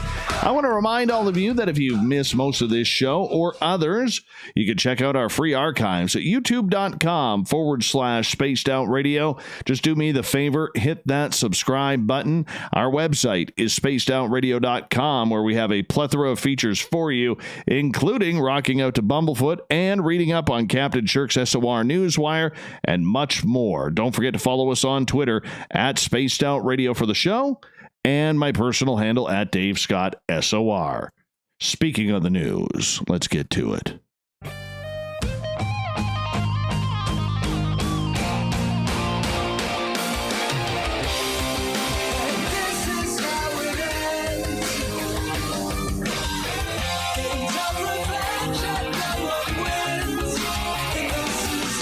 The news is always changing, which is why we bring you the SOR Newswire at the back end of every show, where we get to the weird, the strange, the wacky, and sometimes just ones that make you scratch your head. All right. Oh, you know, any fan or any friend of Jim Bakker is a friend of ours around here, right? Yeah. Well, American evangelist Dr. Dennis Lindsay was telling televangelist Jim Bakker a little while ago, and I thank Derek on Twitter for this story, about who he believes really built Stonehenge. How about giants created by Satan? televangelist Jim Bakker and Dr. Lindsay and they were discussing the new book by Lindsay, who is the president of Christ of the Nations Institute, an interdenominational Christian Bible college in Texas. He is also an author, and in his new book, which attempts to answer the century-old questions, who built Stonehenge and for what purpose? Well, Dr. Lindsay believes that old Beelzebub himself created these giants to use a tool to destroy Israel. He continued, and I quote, he built his little squatter's hut up there on Temple Mount. You know that temple because he knows what the Bible says about the place. I weave through why and what is the evidence for giant beings on this earth. We all know about Stonehenge, right? That's just one of the hundreds and hundreds of gigantic places around the world that testify that some sort of supernatural power or giants were involved in its construction. Yeah, personally, I'd really like to hear more about their thoughts on the Aztec temples, the Egyptian pyramids, and of course, could you imagine if this guy was part of the disclosure movement at the White House? I want to know what this guy thinks of aliens. Hey, Carl, make a trip to Texas. Dr. Lindsay needs an investigation, if you know what I mean. On Oregon bicyclists. Oh, I don't know why this story's making me laugh, but Oregon bicyclists have received some bad news. The World Naked Biking bike ride has been canceled due to the COVID-19 crisis. The annual June bike ride, which aims to raise awareness for dangerous cyclists, faces on the road while also protesting against society's dependency on oil. Well, it's been altered due to the coronavirus pandemic. However, Portland doesn't have to put its pants on just yet. Nope. According to the website, the collective ride is pivoting to a World Naked Bike Ride Day with no start location, start time, or designated route. With this change in place, this site is now encouraging people to hop on their bikes no matter where they are and pedal around in the buff on June 17th as long as they practice proper social distancing. The decision to modify the yearly event came back in April when organizers announced on their Facebook page the 2020 ride will look vastly different than in previous years. On Portland's official Facebook page for the Naked Ride, those in charge of the event declared June 27th World Naked Bike Ride Day to take place during the Pedalpalooza and a month-long summer event in the city. Just don't get your Franks and beans caught in the chain. We saw how that happened in a zipper. As we've said, people are encouraged to ride naked all day and discouraged from gathering with others. World Naked Bike Ride is not just limited to Oregon. 70 cities all around the world participate in the exhibitionist style of athleticism. Let's head over to New Jersey, where a worker at a cemetery was allegedly trapped for nearly half an hour after a grave collapsed on him while he was measuring it. The unidentified 59-year-old gravedigger was working at Hillside Cemetery when sides of the 8-foot deep grave caved in, pinning him up into his knees in dirt. They did not utilize any shoring when they were digging the grave, Sergeant Vincent O'Terry said. He just decided to jump. Nevertheless. All right. Well, he got himself stuck. His pleas for help were heard by co-workers who must have thought there were ghosts around, saying, "Where's Schrader? Where's Schrader in the Holzer files? We got a case here." Anyways, the co-workers then called rescue workers to free him from the situation that was prompted by nightmares from many throughout the U.S. Taphophobia. That's what it's called, being scared of the fear of being buried alive. After being pulled to safety, the cemetery worker was taken to Hackensack University Medical Center. He complained about chest and back pain, and he's said to be doing all right.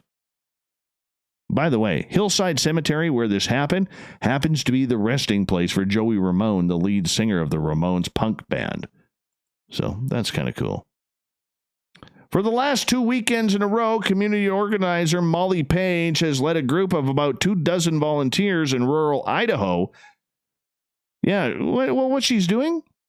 She's got a group that is saving potatoes, as Captain Shirk likes to call them. They're potatoes, Captain, not potatoes. Page got the idea after seeing a photo on social media advertising free potatoes at a farm at Peekaboo, Idaho. The photo showed mountains of spuds that farmers were forced to dump as the coronavirus outbreak upends the economy. The image was one of many in the genre widely shared online in recent weeks, often just juxtaposed with photos of cash-strapped Americans lining up for food assistance to illustrate the dissonance brought on by the pandemic. The underlying economic problem is a basic lesson in supply and demand. Farmers count on businesses and organizations like restaurants, hotels, and schools to buy up huge amounts of their crops, but the outbreak has forced many of those food buyers to close or reduce operations. With that sudden loss of demand, as well as other disruptions to the supply chain, the price of potatoes and other crops have plummeted. For farmers, it suddenly made more financial sense to slash production and dump existing crops rather than bring them to market. But with more than 30 million Americans out of work and food banks struggling to keep up with the need, the disconnect is nothing short of tragic. Growers have lost their market. Consumers are having difficult times, whether it's financially or not being able to get food. There are shortages in some markets, Page said. Yeah, well, apparently the group transported potatoes to a number of places around Peekaboo to people in need in nearby towns as well. They dropped thousands upon thousands of potatoes. Apparently they did not take lessons from WKRP. They did not drop them from the helicopter, which is good. Because God is my witness, I thought potatoes could fly. In under 48 hours, the pile had basically dwindled down to nothing. Good job. Feeding people is always a good thing. You know, Tom Cruise gets all the breaks. Now he's in the early stages of development with SpaceX and NASA to become the first actor to star in an action-adventure film shot in space. Yeah. The film will not be a part of the Mission Impossible franchise, where Cruise has performed a number of high-octane stunts involving gravity, including hanging off of a jet plane during takeoff. But the existence of the project was confirmed by NASA Administrator Jim Bridelstein in a tweet, which specifies that the project would potentially be filmed at the International Space Station. Situated 250 miles above Earth, the space station carries out research and a number of cutting-edge experiments. The potential issues here lie in the details. If Cruise goes into space, you have to expect that he'd have to receive full training to become an astronaut, which is no easy feat in itself. Following screenings, medical, etc., the actual evaluation process takes approximately 2 years. Though not too long in film terms, Cruise is 57 years old. Albeit seemingly in great shape, the task of being space ready will be daunting, at least on paper. John Glenn is the oldest astronaut to enter space at 77 years old, but this was after a stellar career in the military and many years of extensive training for space flight. With Elon Musk being vocal around his concept of commercializing space flight, it will be interesting to see what happens with the actor and what steps he has to take to qualify, and ergo the viability of spaceflight for the average person. Outside of learning to fly, you would imagine that the physical element of astronaut training through NASA would be mandatory for a space visitor. An excerpt from NASA's official website states the following: as part of the astronaut candidate training program, candidates are required to complete military water survival before beginning their flying syllabus and become scuba qualified to prepare them for spacewalking training. I bet you Cruise does it. He's weird like that. He gets all the breaks. He gets all the fun. Guaranteed. Woody Harrelson's hitman father was twice accused of murder before being convicted of assassinating a judge, according to a new podcast. Charles Harrelson, who is at one time also claimed to have killed John F. Kennedy, was jailed over the 1979 killing of U.S. District Judge John Wood Jr. in San Antonio, Texas. He had already been convicted of the murder of Sam DeGlia Jr. in 1973 and served 5 years for that crime. In 2013, trial lawyer David Berg claimed to have unearthed new evidence that proved Charles was also behind the 1968 slaying of his brother Alan, for which he was acquitted in 1970. Now, according to this new podcast, Son of a Hitman will speak to actor Woody's two brothers, Brett and Jordan, about their father and his grisly crimes. Professional gambler Charles, who died of a heart attack in 2007 at the age of 69, had been held in Colorado's Supermax federal prison until his death, serving 2 life sentences for the assassination of District Judge Wood. The alleged mastermind behind Wood's death was Jimmy Chagra, who was facing drug charges to be looked at by the victim. Brett said, "It's important for me to expose the magnitude of how corrupt this trial was and how my father, Charles Harrelson, didn't receive a fair trial. My mother and Woody, I can just tell their opinion is they don't want to talk about it because it's personal, private matter." Chief Prosecutor Ray John tells the podcast Charles was an outright psychopath and a cold-blooded killer. Actor Woody, who is now 58, said he first learned of his dad's dubious profession from the first time at the age of 12, years after the man had run away, leaving his mother to raise him and his 2 brothers alone.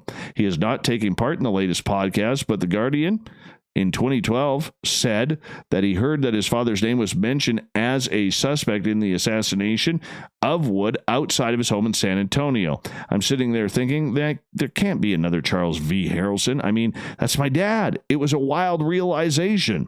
He says, "I tried for years to get him out, to get him a new trial, just being a son trying to help his dad. Then I spent a couple million beating my head against the wall, lawyers upon lawyers, and it never happened."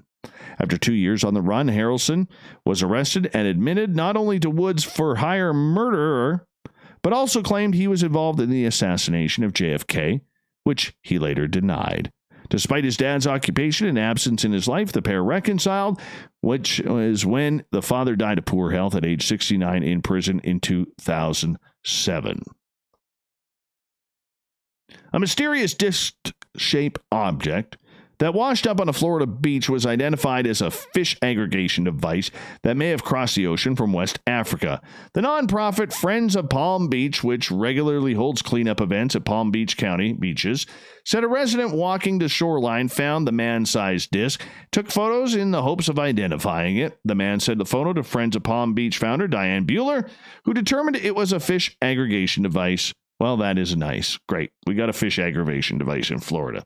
Finally, a Florida sheriff's office said a driver reversing out of a bank parking lot accidentally ended up backing into 2 other cars. The Citrus County Sheriff said the driver reversed out of SunTrust Drive, not really paying attention to what they were doing, and dash cam footage captured by the witnesses showed the vehicle cross the median, does a U-turn in reverse, and jumps the curb back into the bank parking lot. Who the hell is driving this thing? That 5-year-old who wanted a Lamborghini? The car, a white Cadillac, ended up on top of 2 cars. No injuries were reported. The cause of the incident under investigation.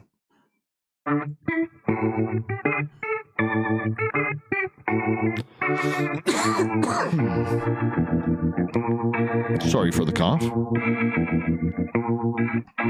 Thought of the Dave happens every night at this time, where we ask a question on our Facebook and Twitter pages, then read your responses on the air because we love the audience participation around here. Today's Thought of the Dave, in tribute to Dave Schrader and Dave Scott and all the Daves around the world. What makes a great radio host? Let's start off on Twitter with Goddess Michelle. Well, a host who gets the guest I asked for. It also helps if he rocks a wicked beard and has great hair. Oh, let me just take the old chapeau off here, Michelle. Let's get the hair rolling. Oh, if you could see it right now, Radioland, you got to be on our YouTube channel. My hair looks fantastic. A great radio host, according to Marty, needs to show respect for both his or her guests as well as their listening audience. It would also help if they had great hair. I agree with the hair thing. 2 in a row. 2 in a row for the hair. Science Bob, one who has great on-air personality, believes in their gang, and for whom personal integrity and personal trustworthiness is of paramount importance. Joey, who's wearing a new bandana today, by the way, says, in my honest opinion, it is treating a guest like they were entering your home and governing the chat room as one would children, allowing growth and input within informed boundaries. Shanna, A great radio host has passion for the discussion topics, respects the guests, and is patient with them, has a special relationship with listeners, and lets his son have pancakes for dinner. Well, that's definitely not me. Well, it was the other night. Jasper follows up with Shanna, says, and has the mad skills to follow the interviewees and our crazy selves at once. Definitely not me. Graham, passion and a knack for smooth radio show action and rocking and rolling and keeping the beard and understanding the mood of the audience, which Dave, my good friend, does very well, but he could swear a little less if you ask me. That's only on YouTube. It's only on YouTube. Cajun Medicine Man, got to be personal. Classy and sassy, keep the attention of the listener and ensure only your station is played. Plus, a husky voice is an added advantage. I'm out there. Eric with a K, we are his 4th favorite show. He says, quality woo. Of course. Cassandra, someone that doesn't interrupt a guest for the sake of speaking or to sidetrack a story. Yes, indeed. Zion, host has to have a great personality. Well, I got a face for radio, so I guess that means I got a great personality. Gail, only one thing that makes a great radio host? You have to be Dave Scott. Oh, stop it, Captain Shirk. Stop it. I should not have read that one. That's what I get for reading them cold. Paul, research, planning, and personality.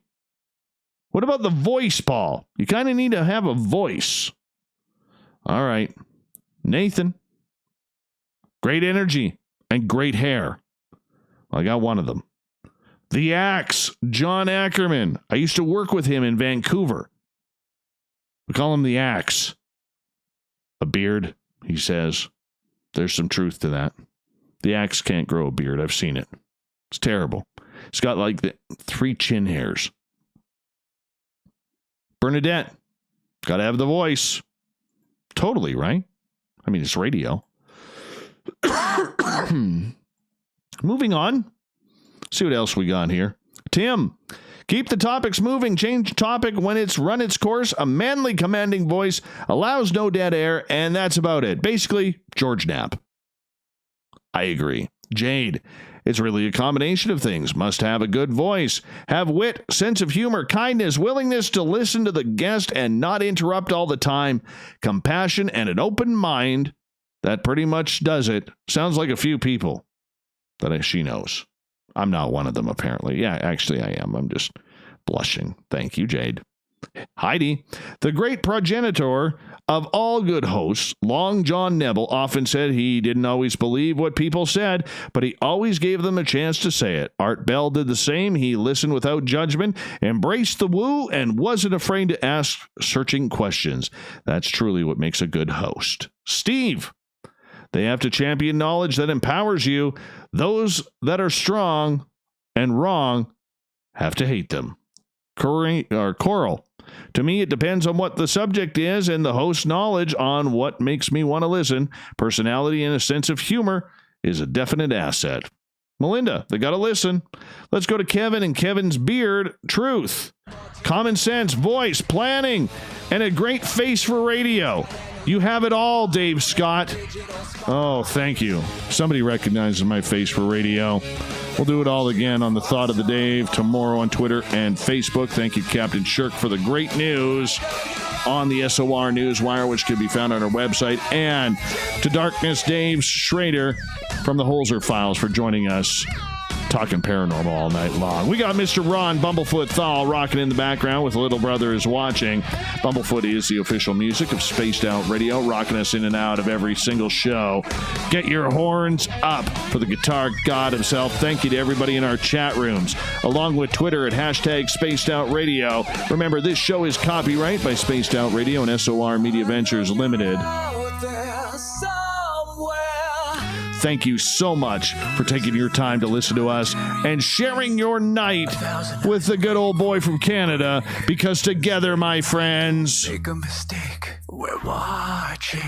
We own the night, Mr. Bumblefoot. We need a favor. We need you to take us home.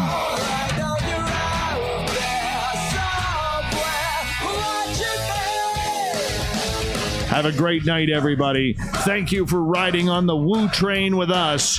The good news is we get to do it all tomorrow again as well. I'll be here. Your seat is reserved. Come join us, will you? Good night.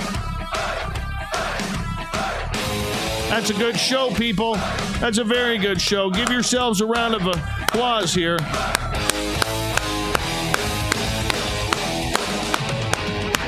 Woo! That's a good show, people. We did well tonight, all of us. We really did. We deserve that. That's good stuff. We deserve that. We totally deserve that. We do. I'm not going to lie. We deserve that clapping. We totally do. Good stuff. Can take these off. That was fun. That was a lot of fun. No problem, Susan. Loved asking your question. Oob, Joe's Maine. Where do you think you're going? Where do you think you're going? You going to get abducted by aliens or what?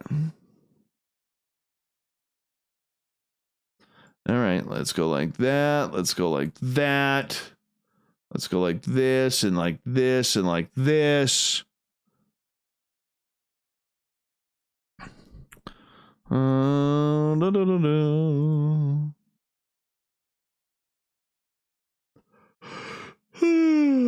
Let's view this episode. We're going to download it right here to the old downloady-doo. Hello, Spookles, Von Spookelbergs. Round of applause. Hey, Fabster, thank you for the super chat. You really did not have to do that again, man. You did enough the other night. Seriously. I got to put you on hold for that for a while.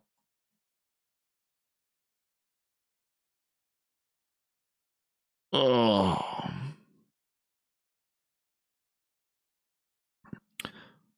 Joe, we need a hair update. Joe Monk, we need a hair update. Totally need a hair update from Mr. Oobles. Mr. Oobles. The aliens are here. Mr. Oobles. Why don't you take them for a beer? Oh, by the way, Joe, I had a phone call today from somebody who about 3.5 weeks ago, I mentioned the quarters test. And the quarters have moved 4 times in the last 3 weeks.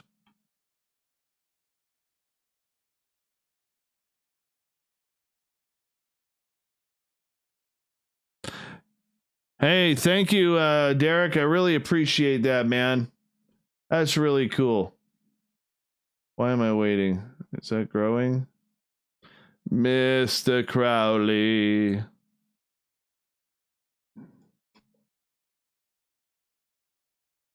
What is going on here? Why is that not? Dave, you look like Fabio with your hair like that. Oh, thank you. Dave, you're going to sleep with a braid tonight? No. No. Oh, there it is. I don't want it to save. What the fuck am I saving this for? Hold on. Effects. I want to amplify it. I don't want it to save. Thank you so much, Mr. Derek. Mr. Derek! Super chat on the wall. Joining Fabster. That's all I got. That's pretty cool. Man, Schrader was awesome. Schrader was awesome. What a good dude. Really good dude. It's easy to see after talking to him. And literally, just so you guys know, I talked to Dave literally about 5 minutes before we went on YouTube. That was the first time I've ever talked to him verbally. But it just kind of clicked and happened, man. Thank you, Barther. Honestly. Nikki, I'm probably going to grow my hair about another 3-4 inches. Yeah. And then I'm going to cut it back. So that way it's like more around this length. Like right there to the chin. So that way I can give myself a Karen haircut. Yes, thank you, Barther. Thank you, Elgab, for making that happen. And honestly, it was fantastic. Just absolutely fantastic. That was a good show. Solid radio right there, people. Solid radio.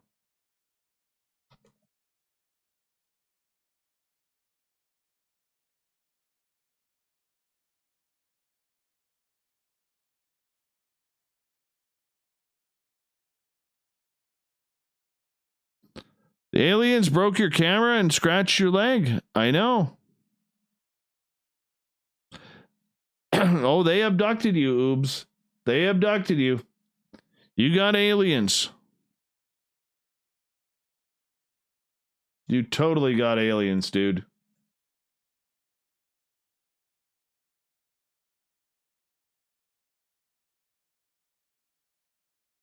So for people who don't know the quarter or the coin experiment, if you think you're being taken, there is this theory that I got told.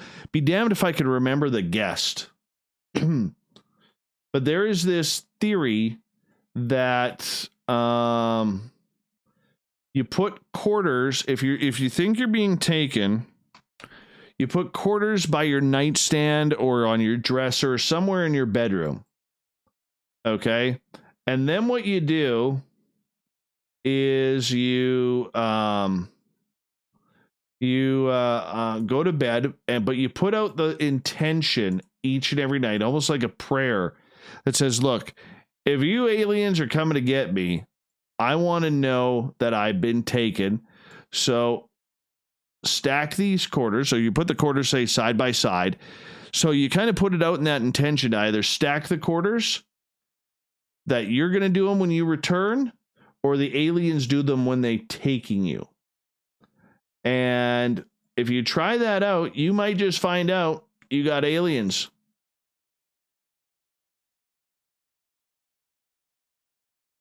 I know quite a few people who've tried that, and they've been blown away by the results. Just saying.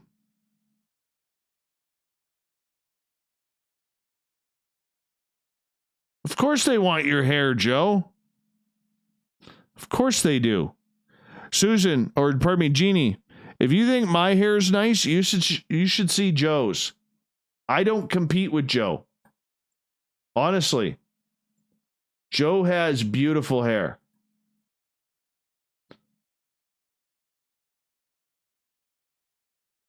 Joe has very beautiful hair. Oh, Fabster learned.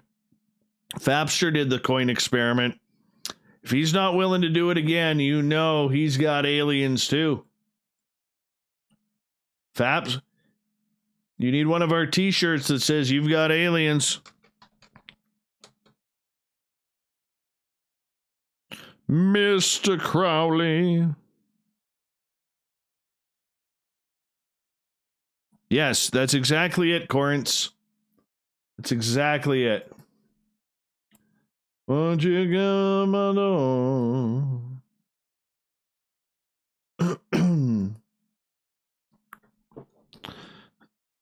I know. I'm sorry, peanut butter rolls. I really don't know how else to explain it. I know it's okay. Here's the thing. I know it's highly inaccurate. Okay.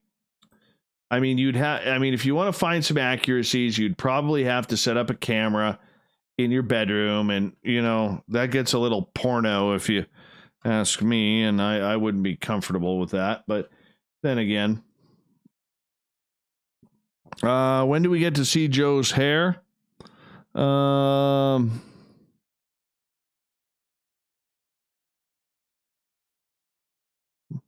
don't know. You got to ask Joe. Do do do do do do. Why am I singing Mr. Crowley? Mr. Crowley. Do do do do do do. Renee, how's your wolf? You've done the moving bullshit. I need to know. Okay. So you take 2 quarters. You put them side by side on a nightstand or on a dresser or in your, in your ensuite. Okay. And the thought is this. Hold on. Did I do that? That would have been, yeah, that's it right there. The thought is this. If you think you are getting taken, you put the intention out there, basically telling the aliens, much like a prayer, if you are going to take me, when you come back, either please stack the coins or allow me to stack them before putting me back in bed. And for some reason, it seems to work.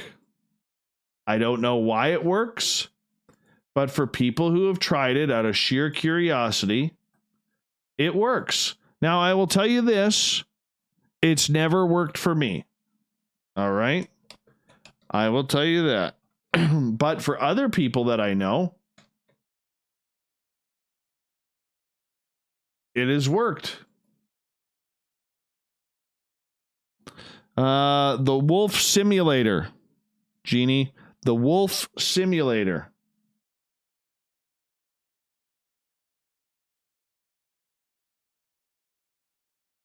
That's the name of the game.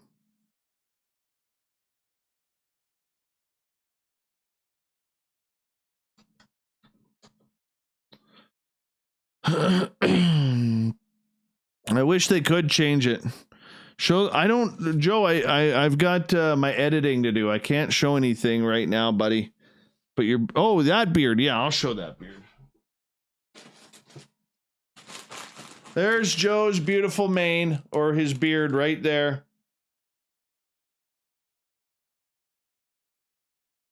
That's Joe's beard.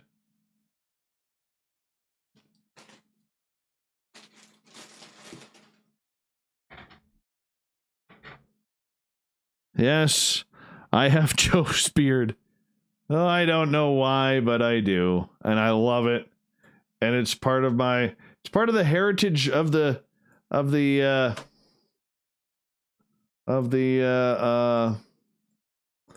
show. And PBR, you could be exactly right, man. You could be exactly right. It could be any of those. We don't know. That's why I always suggest to people to put them out of reach. Put them in a place where, you're not going to be doing anything weird.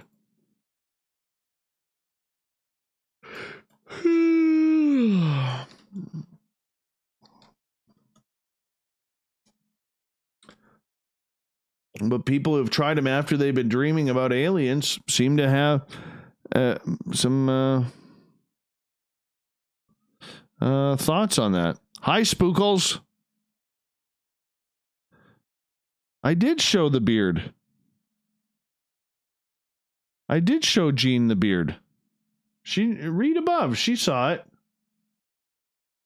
She saw it. She good. Mr. Crowley.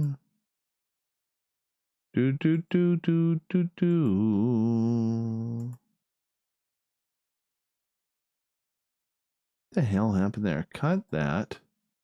Let's go here. Copy. Paste. See, that shit wastes my time. Make errors like that.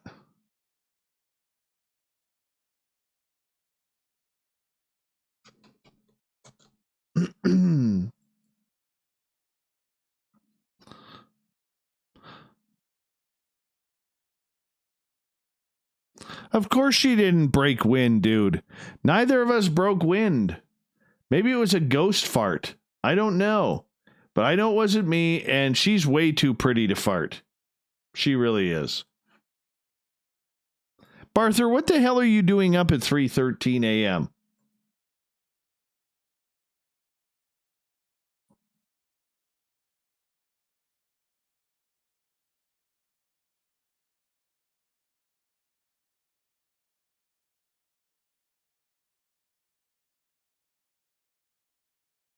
That's what I want to know, Barther. What the hell are you doing up at this time?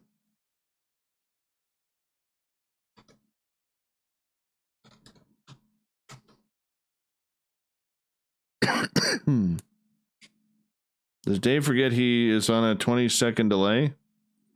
No, I know I'm on a 20-second delay.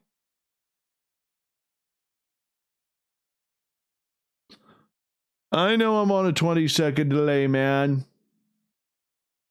I know. The hell is this? What the hell did I do? Hold on. Okay, what is this? Ah, shit, I renamed that. Ah.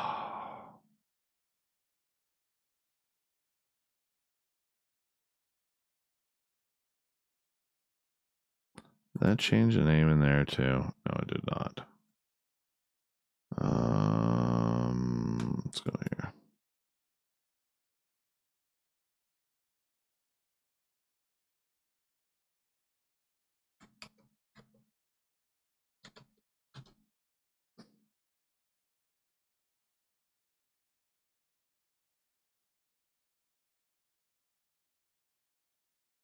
What the frig is going on here?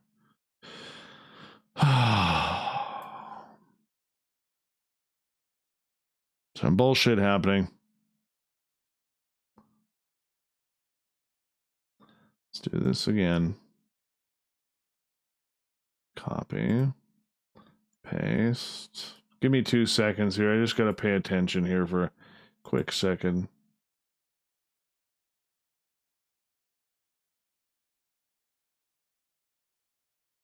Should just be able to rename this one. No, of course not. Dick.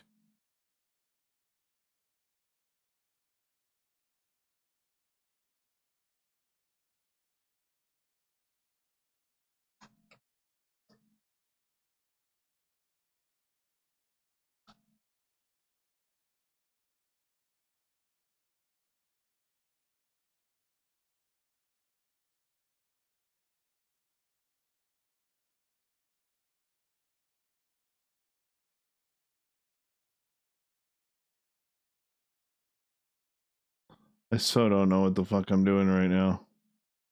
Okay, there's the thunder. Alright, so that cuts there. And then this goes like this. And like...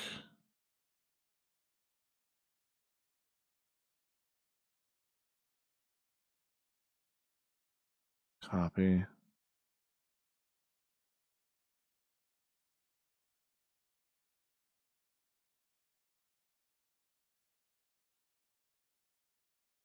One second here. So this is 0506 SOR6. Should be the right one there. And then we go like this, and we copy that, and we go here to that one, and we paste that. That's good. Then we go File, Save As. Don't know what was so hard about that, Dave, you moron. There we go. Hi, everybody.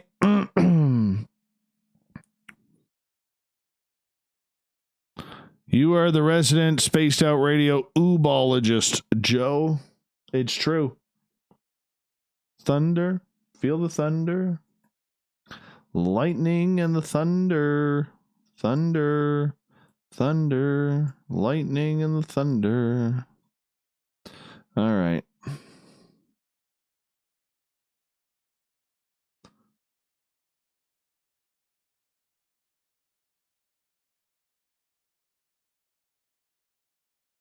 I hope Dave enjoyed that. I think he did. I don't think he was just passing words. I think he really enjoyed that.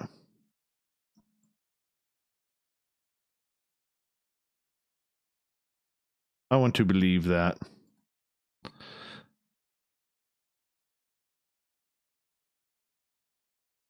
I can tell you right now, Barther, I did not break wind. It was not Geraldine. All right. Son of a gun, man. Let it go. Hi, Moonstone. How are you? "19 minutes after the show and still got 90 people watching. That's awesome. You guys are amazing.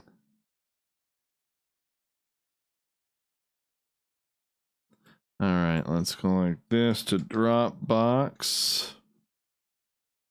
And then we'll go here to WeTransfer. Anybody got a guess of what our 6-digit sharing number is going to be tonight?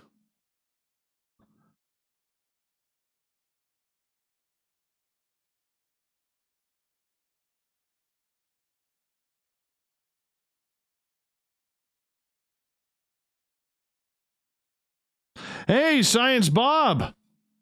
What the hell are you doing up, Science Bob? It's like 3:20 in the morning.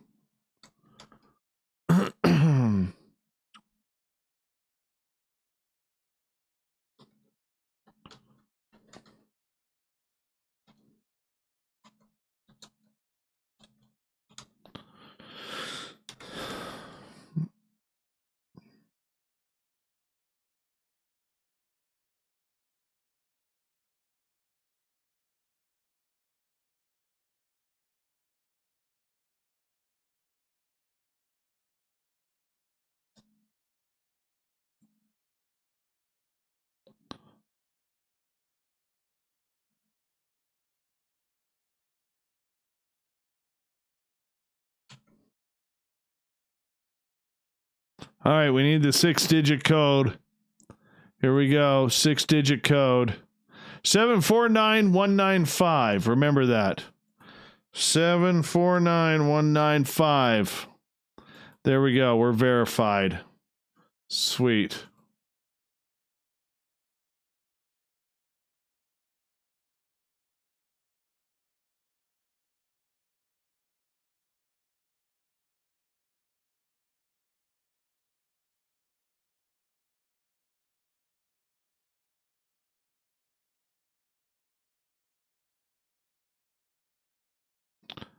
Yeah, Barther, you did well there. You did well there. That was a lot of fun, man. Upload folder. Thunder. Feel the thunder. Lightning and the thunder. Who's accused of ignoring Marty's clowns? I love Marty's clowns. I did not ignore Marty's clowns. I saw the clown.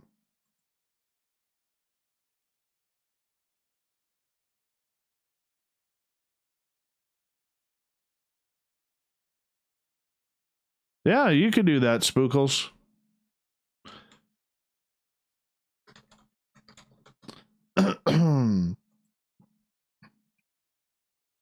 We love Marty's clowns around here.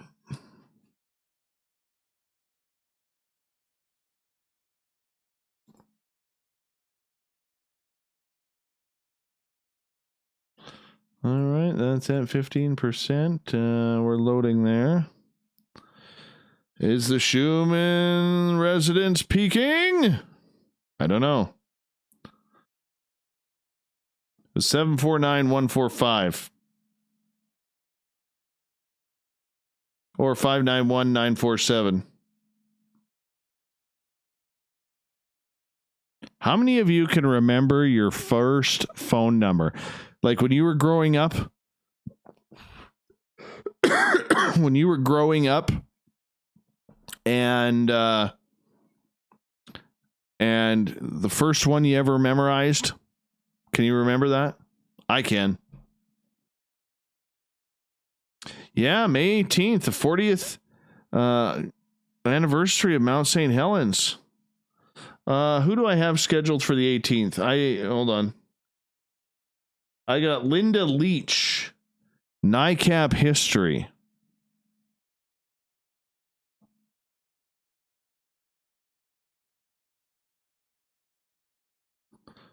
Oh, that's awesome, Oob.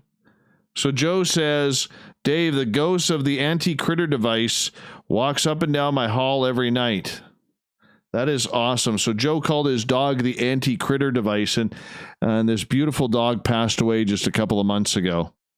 And now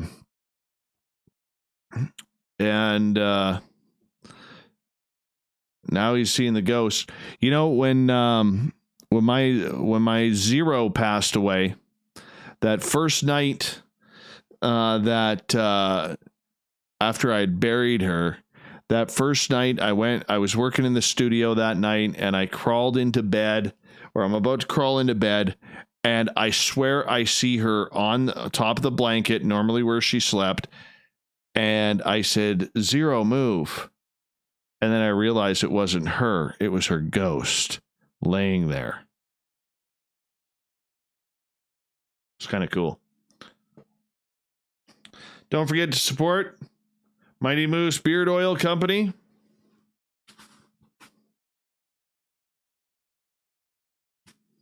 I got to break this hat in. This hat needs to be washed.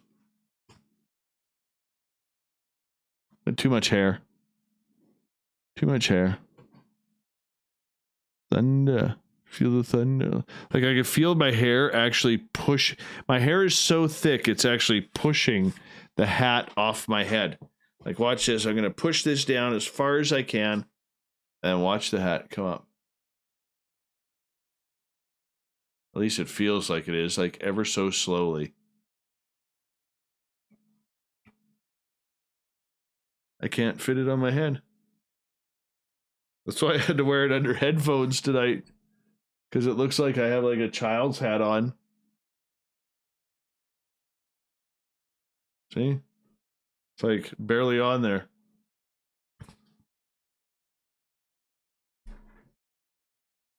Makes it look like I got an I'm looking at myself with the camera here.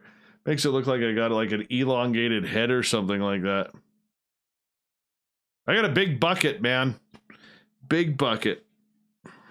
I'll stretch this one out and it'll be good.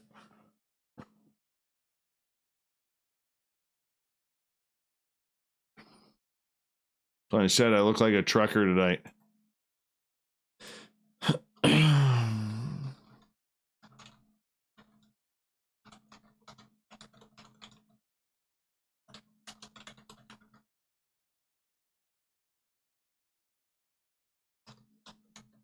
I might try a little bit of this here. Who wants to try a little bit of that with me? Should we try a little bit of this? Get a little sniff here. Mighty Moose Beard Oil Company here. Ooh. Manly. You just take a little drop. That's it. Just like that. That's all you need. Little drop. Get a little rub like this. Oh, yeah. Oh, yeah. Really like that. Gives the beard the nutrients. See, look at the hat. Look at the hat. Falls right off.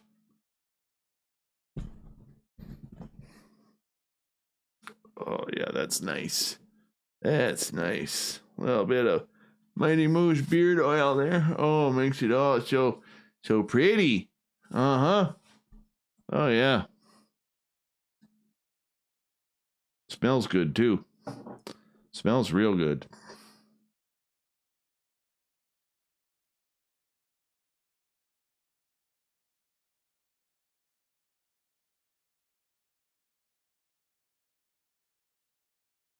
Where the hell did my chat room go? Oh, I switched it there. I don't know why. You don't look like a trucker. You look like what a trucker picks up for $10 in New Jersey. Oh, you dirty bastard, Barther. That is funny. Hey, Nathan, how you doing, man? Good to have you here. If I held my beard, the Maine would get jealous. But they don't. They don't. That's the thing, Oob. They don't get jealous. Pull the ponytail through the back of it. It won't fall. Yeah, bullshit. I'm never doing that. No, I will die before I do that. Dave's pillow smells like Mighty Moose beard oil, I bet. No, I ran out of the other stuff. I gave it to a friend of mine when I had to shave my beard. So now that I'm growing it again, I got some new stuff here from Gary, at Mighty Moose beard oil. And I just got it today, so I haven't worn it in a while. But damn, I smell good. Not gonna lie. It's good stuff. Makes the hairs feel much nicer. Buy a hat stretcher, wash the hat. Yeah, I'm gonna wash it. There are certain hats I don't wash.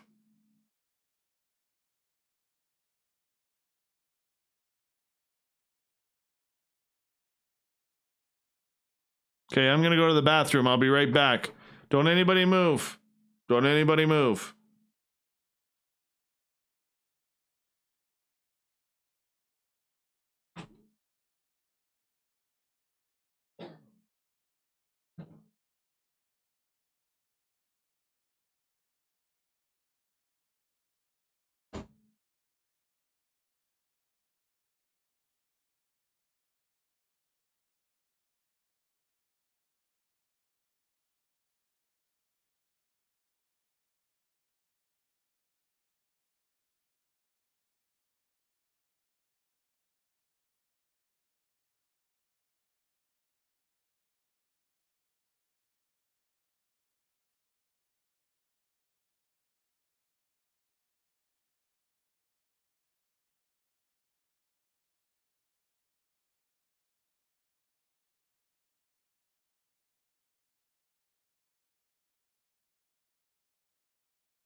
All right. I'm back.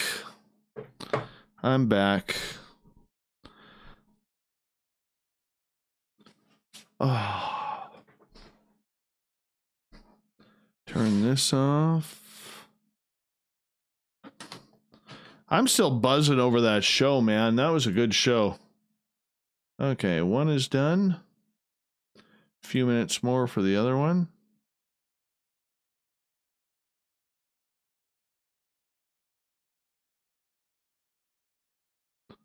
I thought that was a great show. Really did. I really thought it was a good show.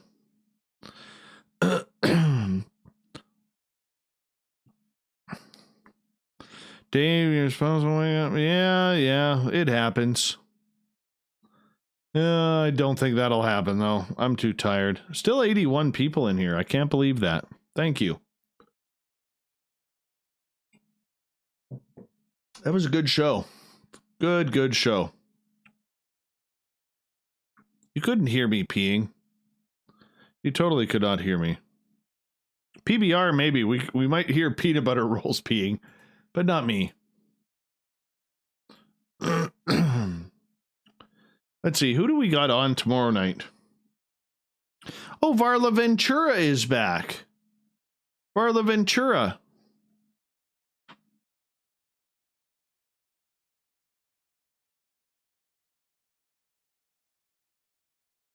It was a great show, Dave. Thank you, Nathan. Thank you, Nathan.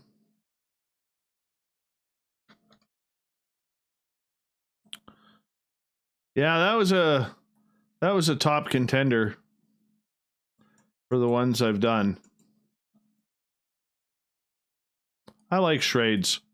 He's a good guy. Really good guy. I've always been a fan of his. Feel the thunder. Lightning and the thunder. Hey, Reverend Keith. Amen to you, brother. Amen to you. Love you, brother. Good to have you here. Even if you did fall asleep. I still love you, man. Reverend Keith is awesome. He's like my spiritual guru. One thing I love about Reverend Keith, and yes, he is a reverend of a Methodist church, I believe in Wisconsin, is he's always checking up on me to make sure I'm A-okay. You know, always checking up on me and praying for me and making sure I'm not being an idiot. I love him for it.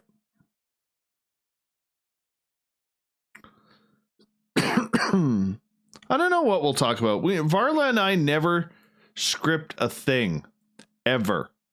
That's what I love about her. We never script a thing. Whatever you guys want to talk about, we will talk about that. Susan, they said they were all going to tell you. We could hear you. What happened? Chat. Well, I know you couldn't tell me because my bathroom's on the other side of the door, and then I had to run my dogs outside, which actually was really cool because when I took my dog outside, only my one dog came. I could actually hear the loons from the lake making their awesome sounds. What do you call that? Cooing? Would you call that cooing?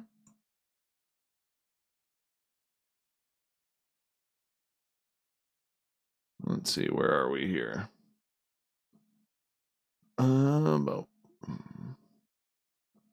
We got one file left.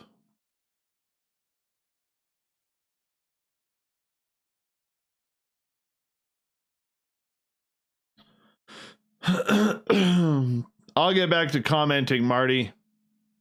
I'll get back to it.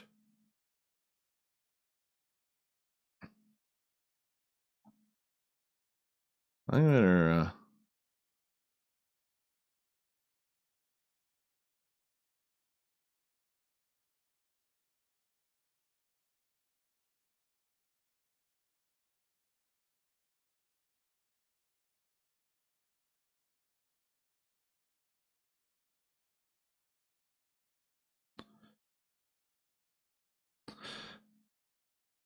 Top 3?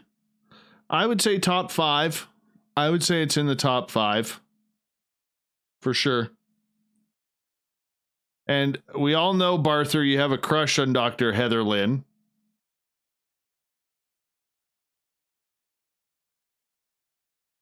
We totally know you have a crush on Dr. Heather Lynn. Which reminds me, I should think about bringing her back on here soon.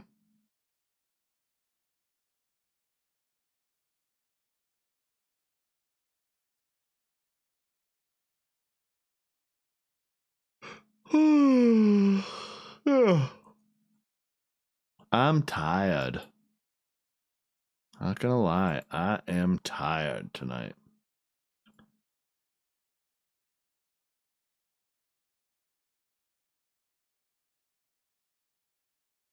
Why is Axl Rose trending? He better not be dead. What's the latest?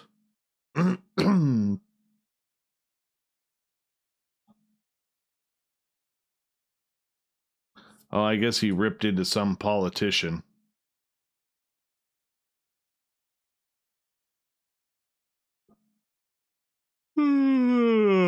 Excuse me. Have her on in June. We may. We may.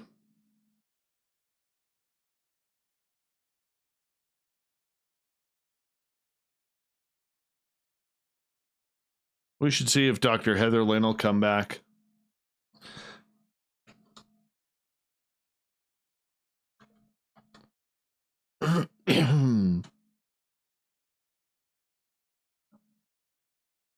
She's so purty. She's got nicer hair than I do. I'm not gonna lie. Dr. Heather Lynn has more beautiful hair than I do.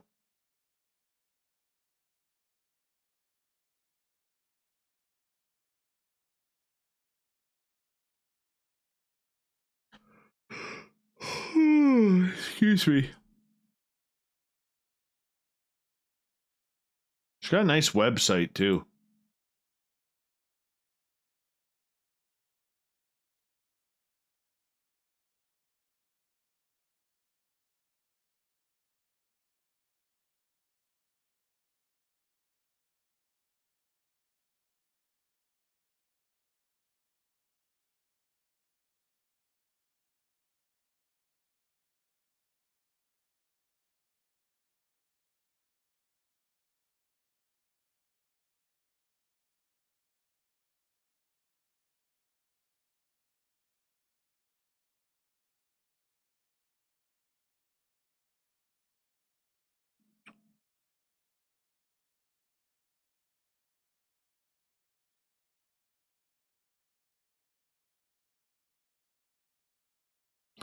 Good night, Renee. Go play Wolf game.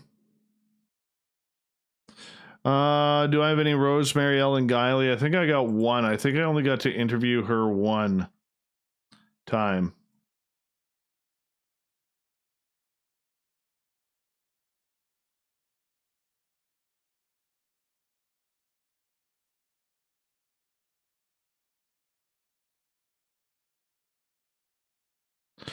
Yeah, I have to get going too, guys. I apologize, but I am really, really tired. My day started at like 7:30 in the morning. So I I do apologize. But thank you all for listening in. We have Varla Ventura, Cryptid author, tomorrow night in just under 20 hours from now. So thank you so much for tuning us in with Dave Schrader tonight as our special guest.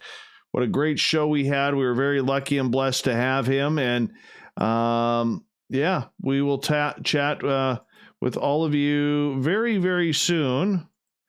And much love to each and every one of you. I really appreciate all of you taking the time to join us here every night. That means the world to me.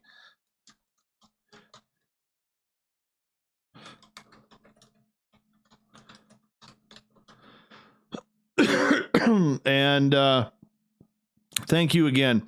I honestly wish I could stay up later, but having to do the daytime job again is just beating the crap out of me. It really is. And it's only a week in. So my 15, 16 hour days continue right now, but that's okay. You know what? We live.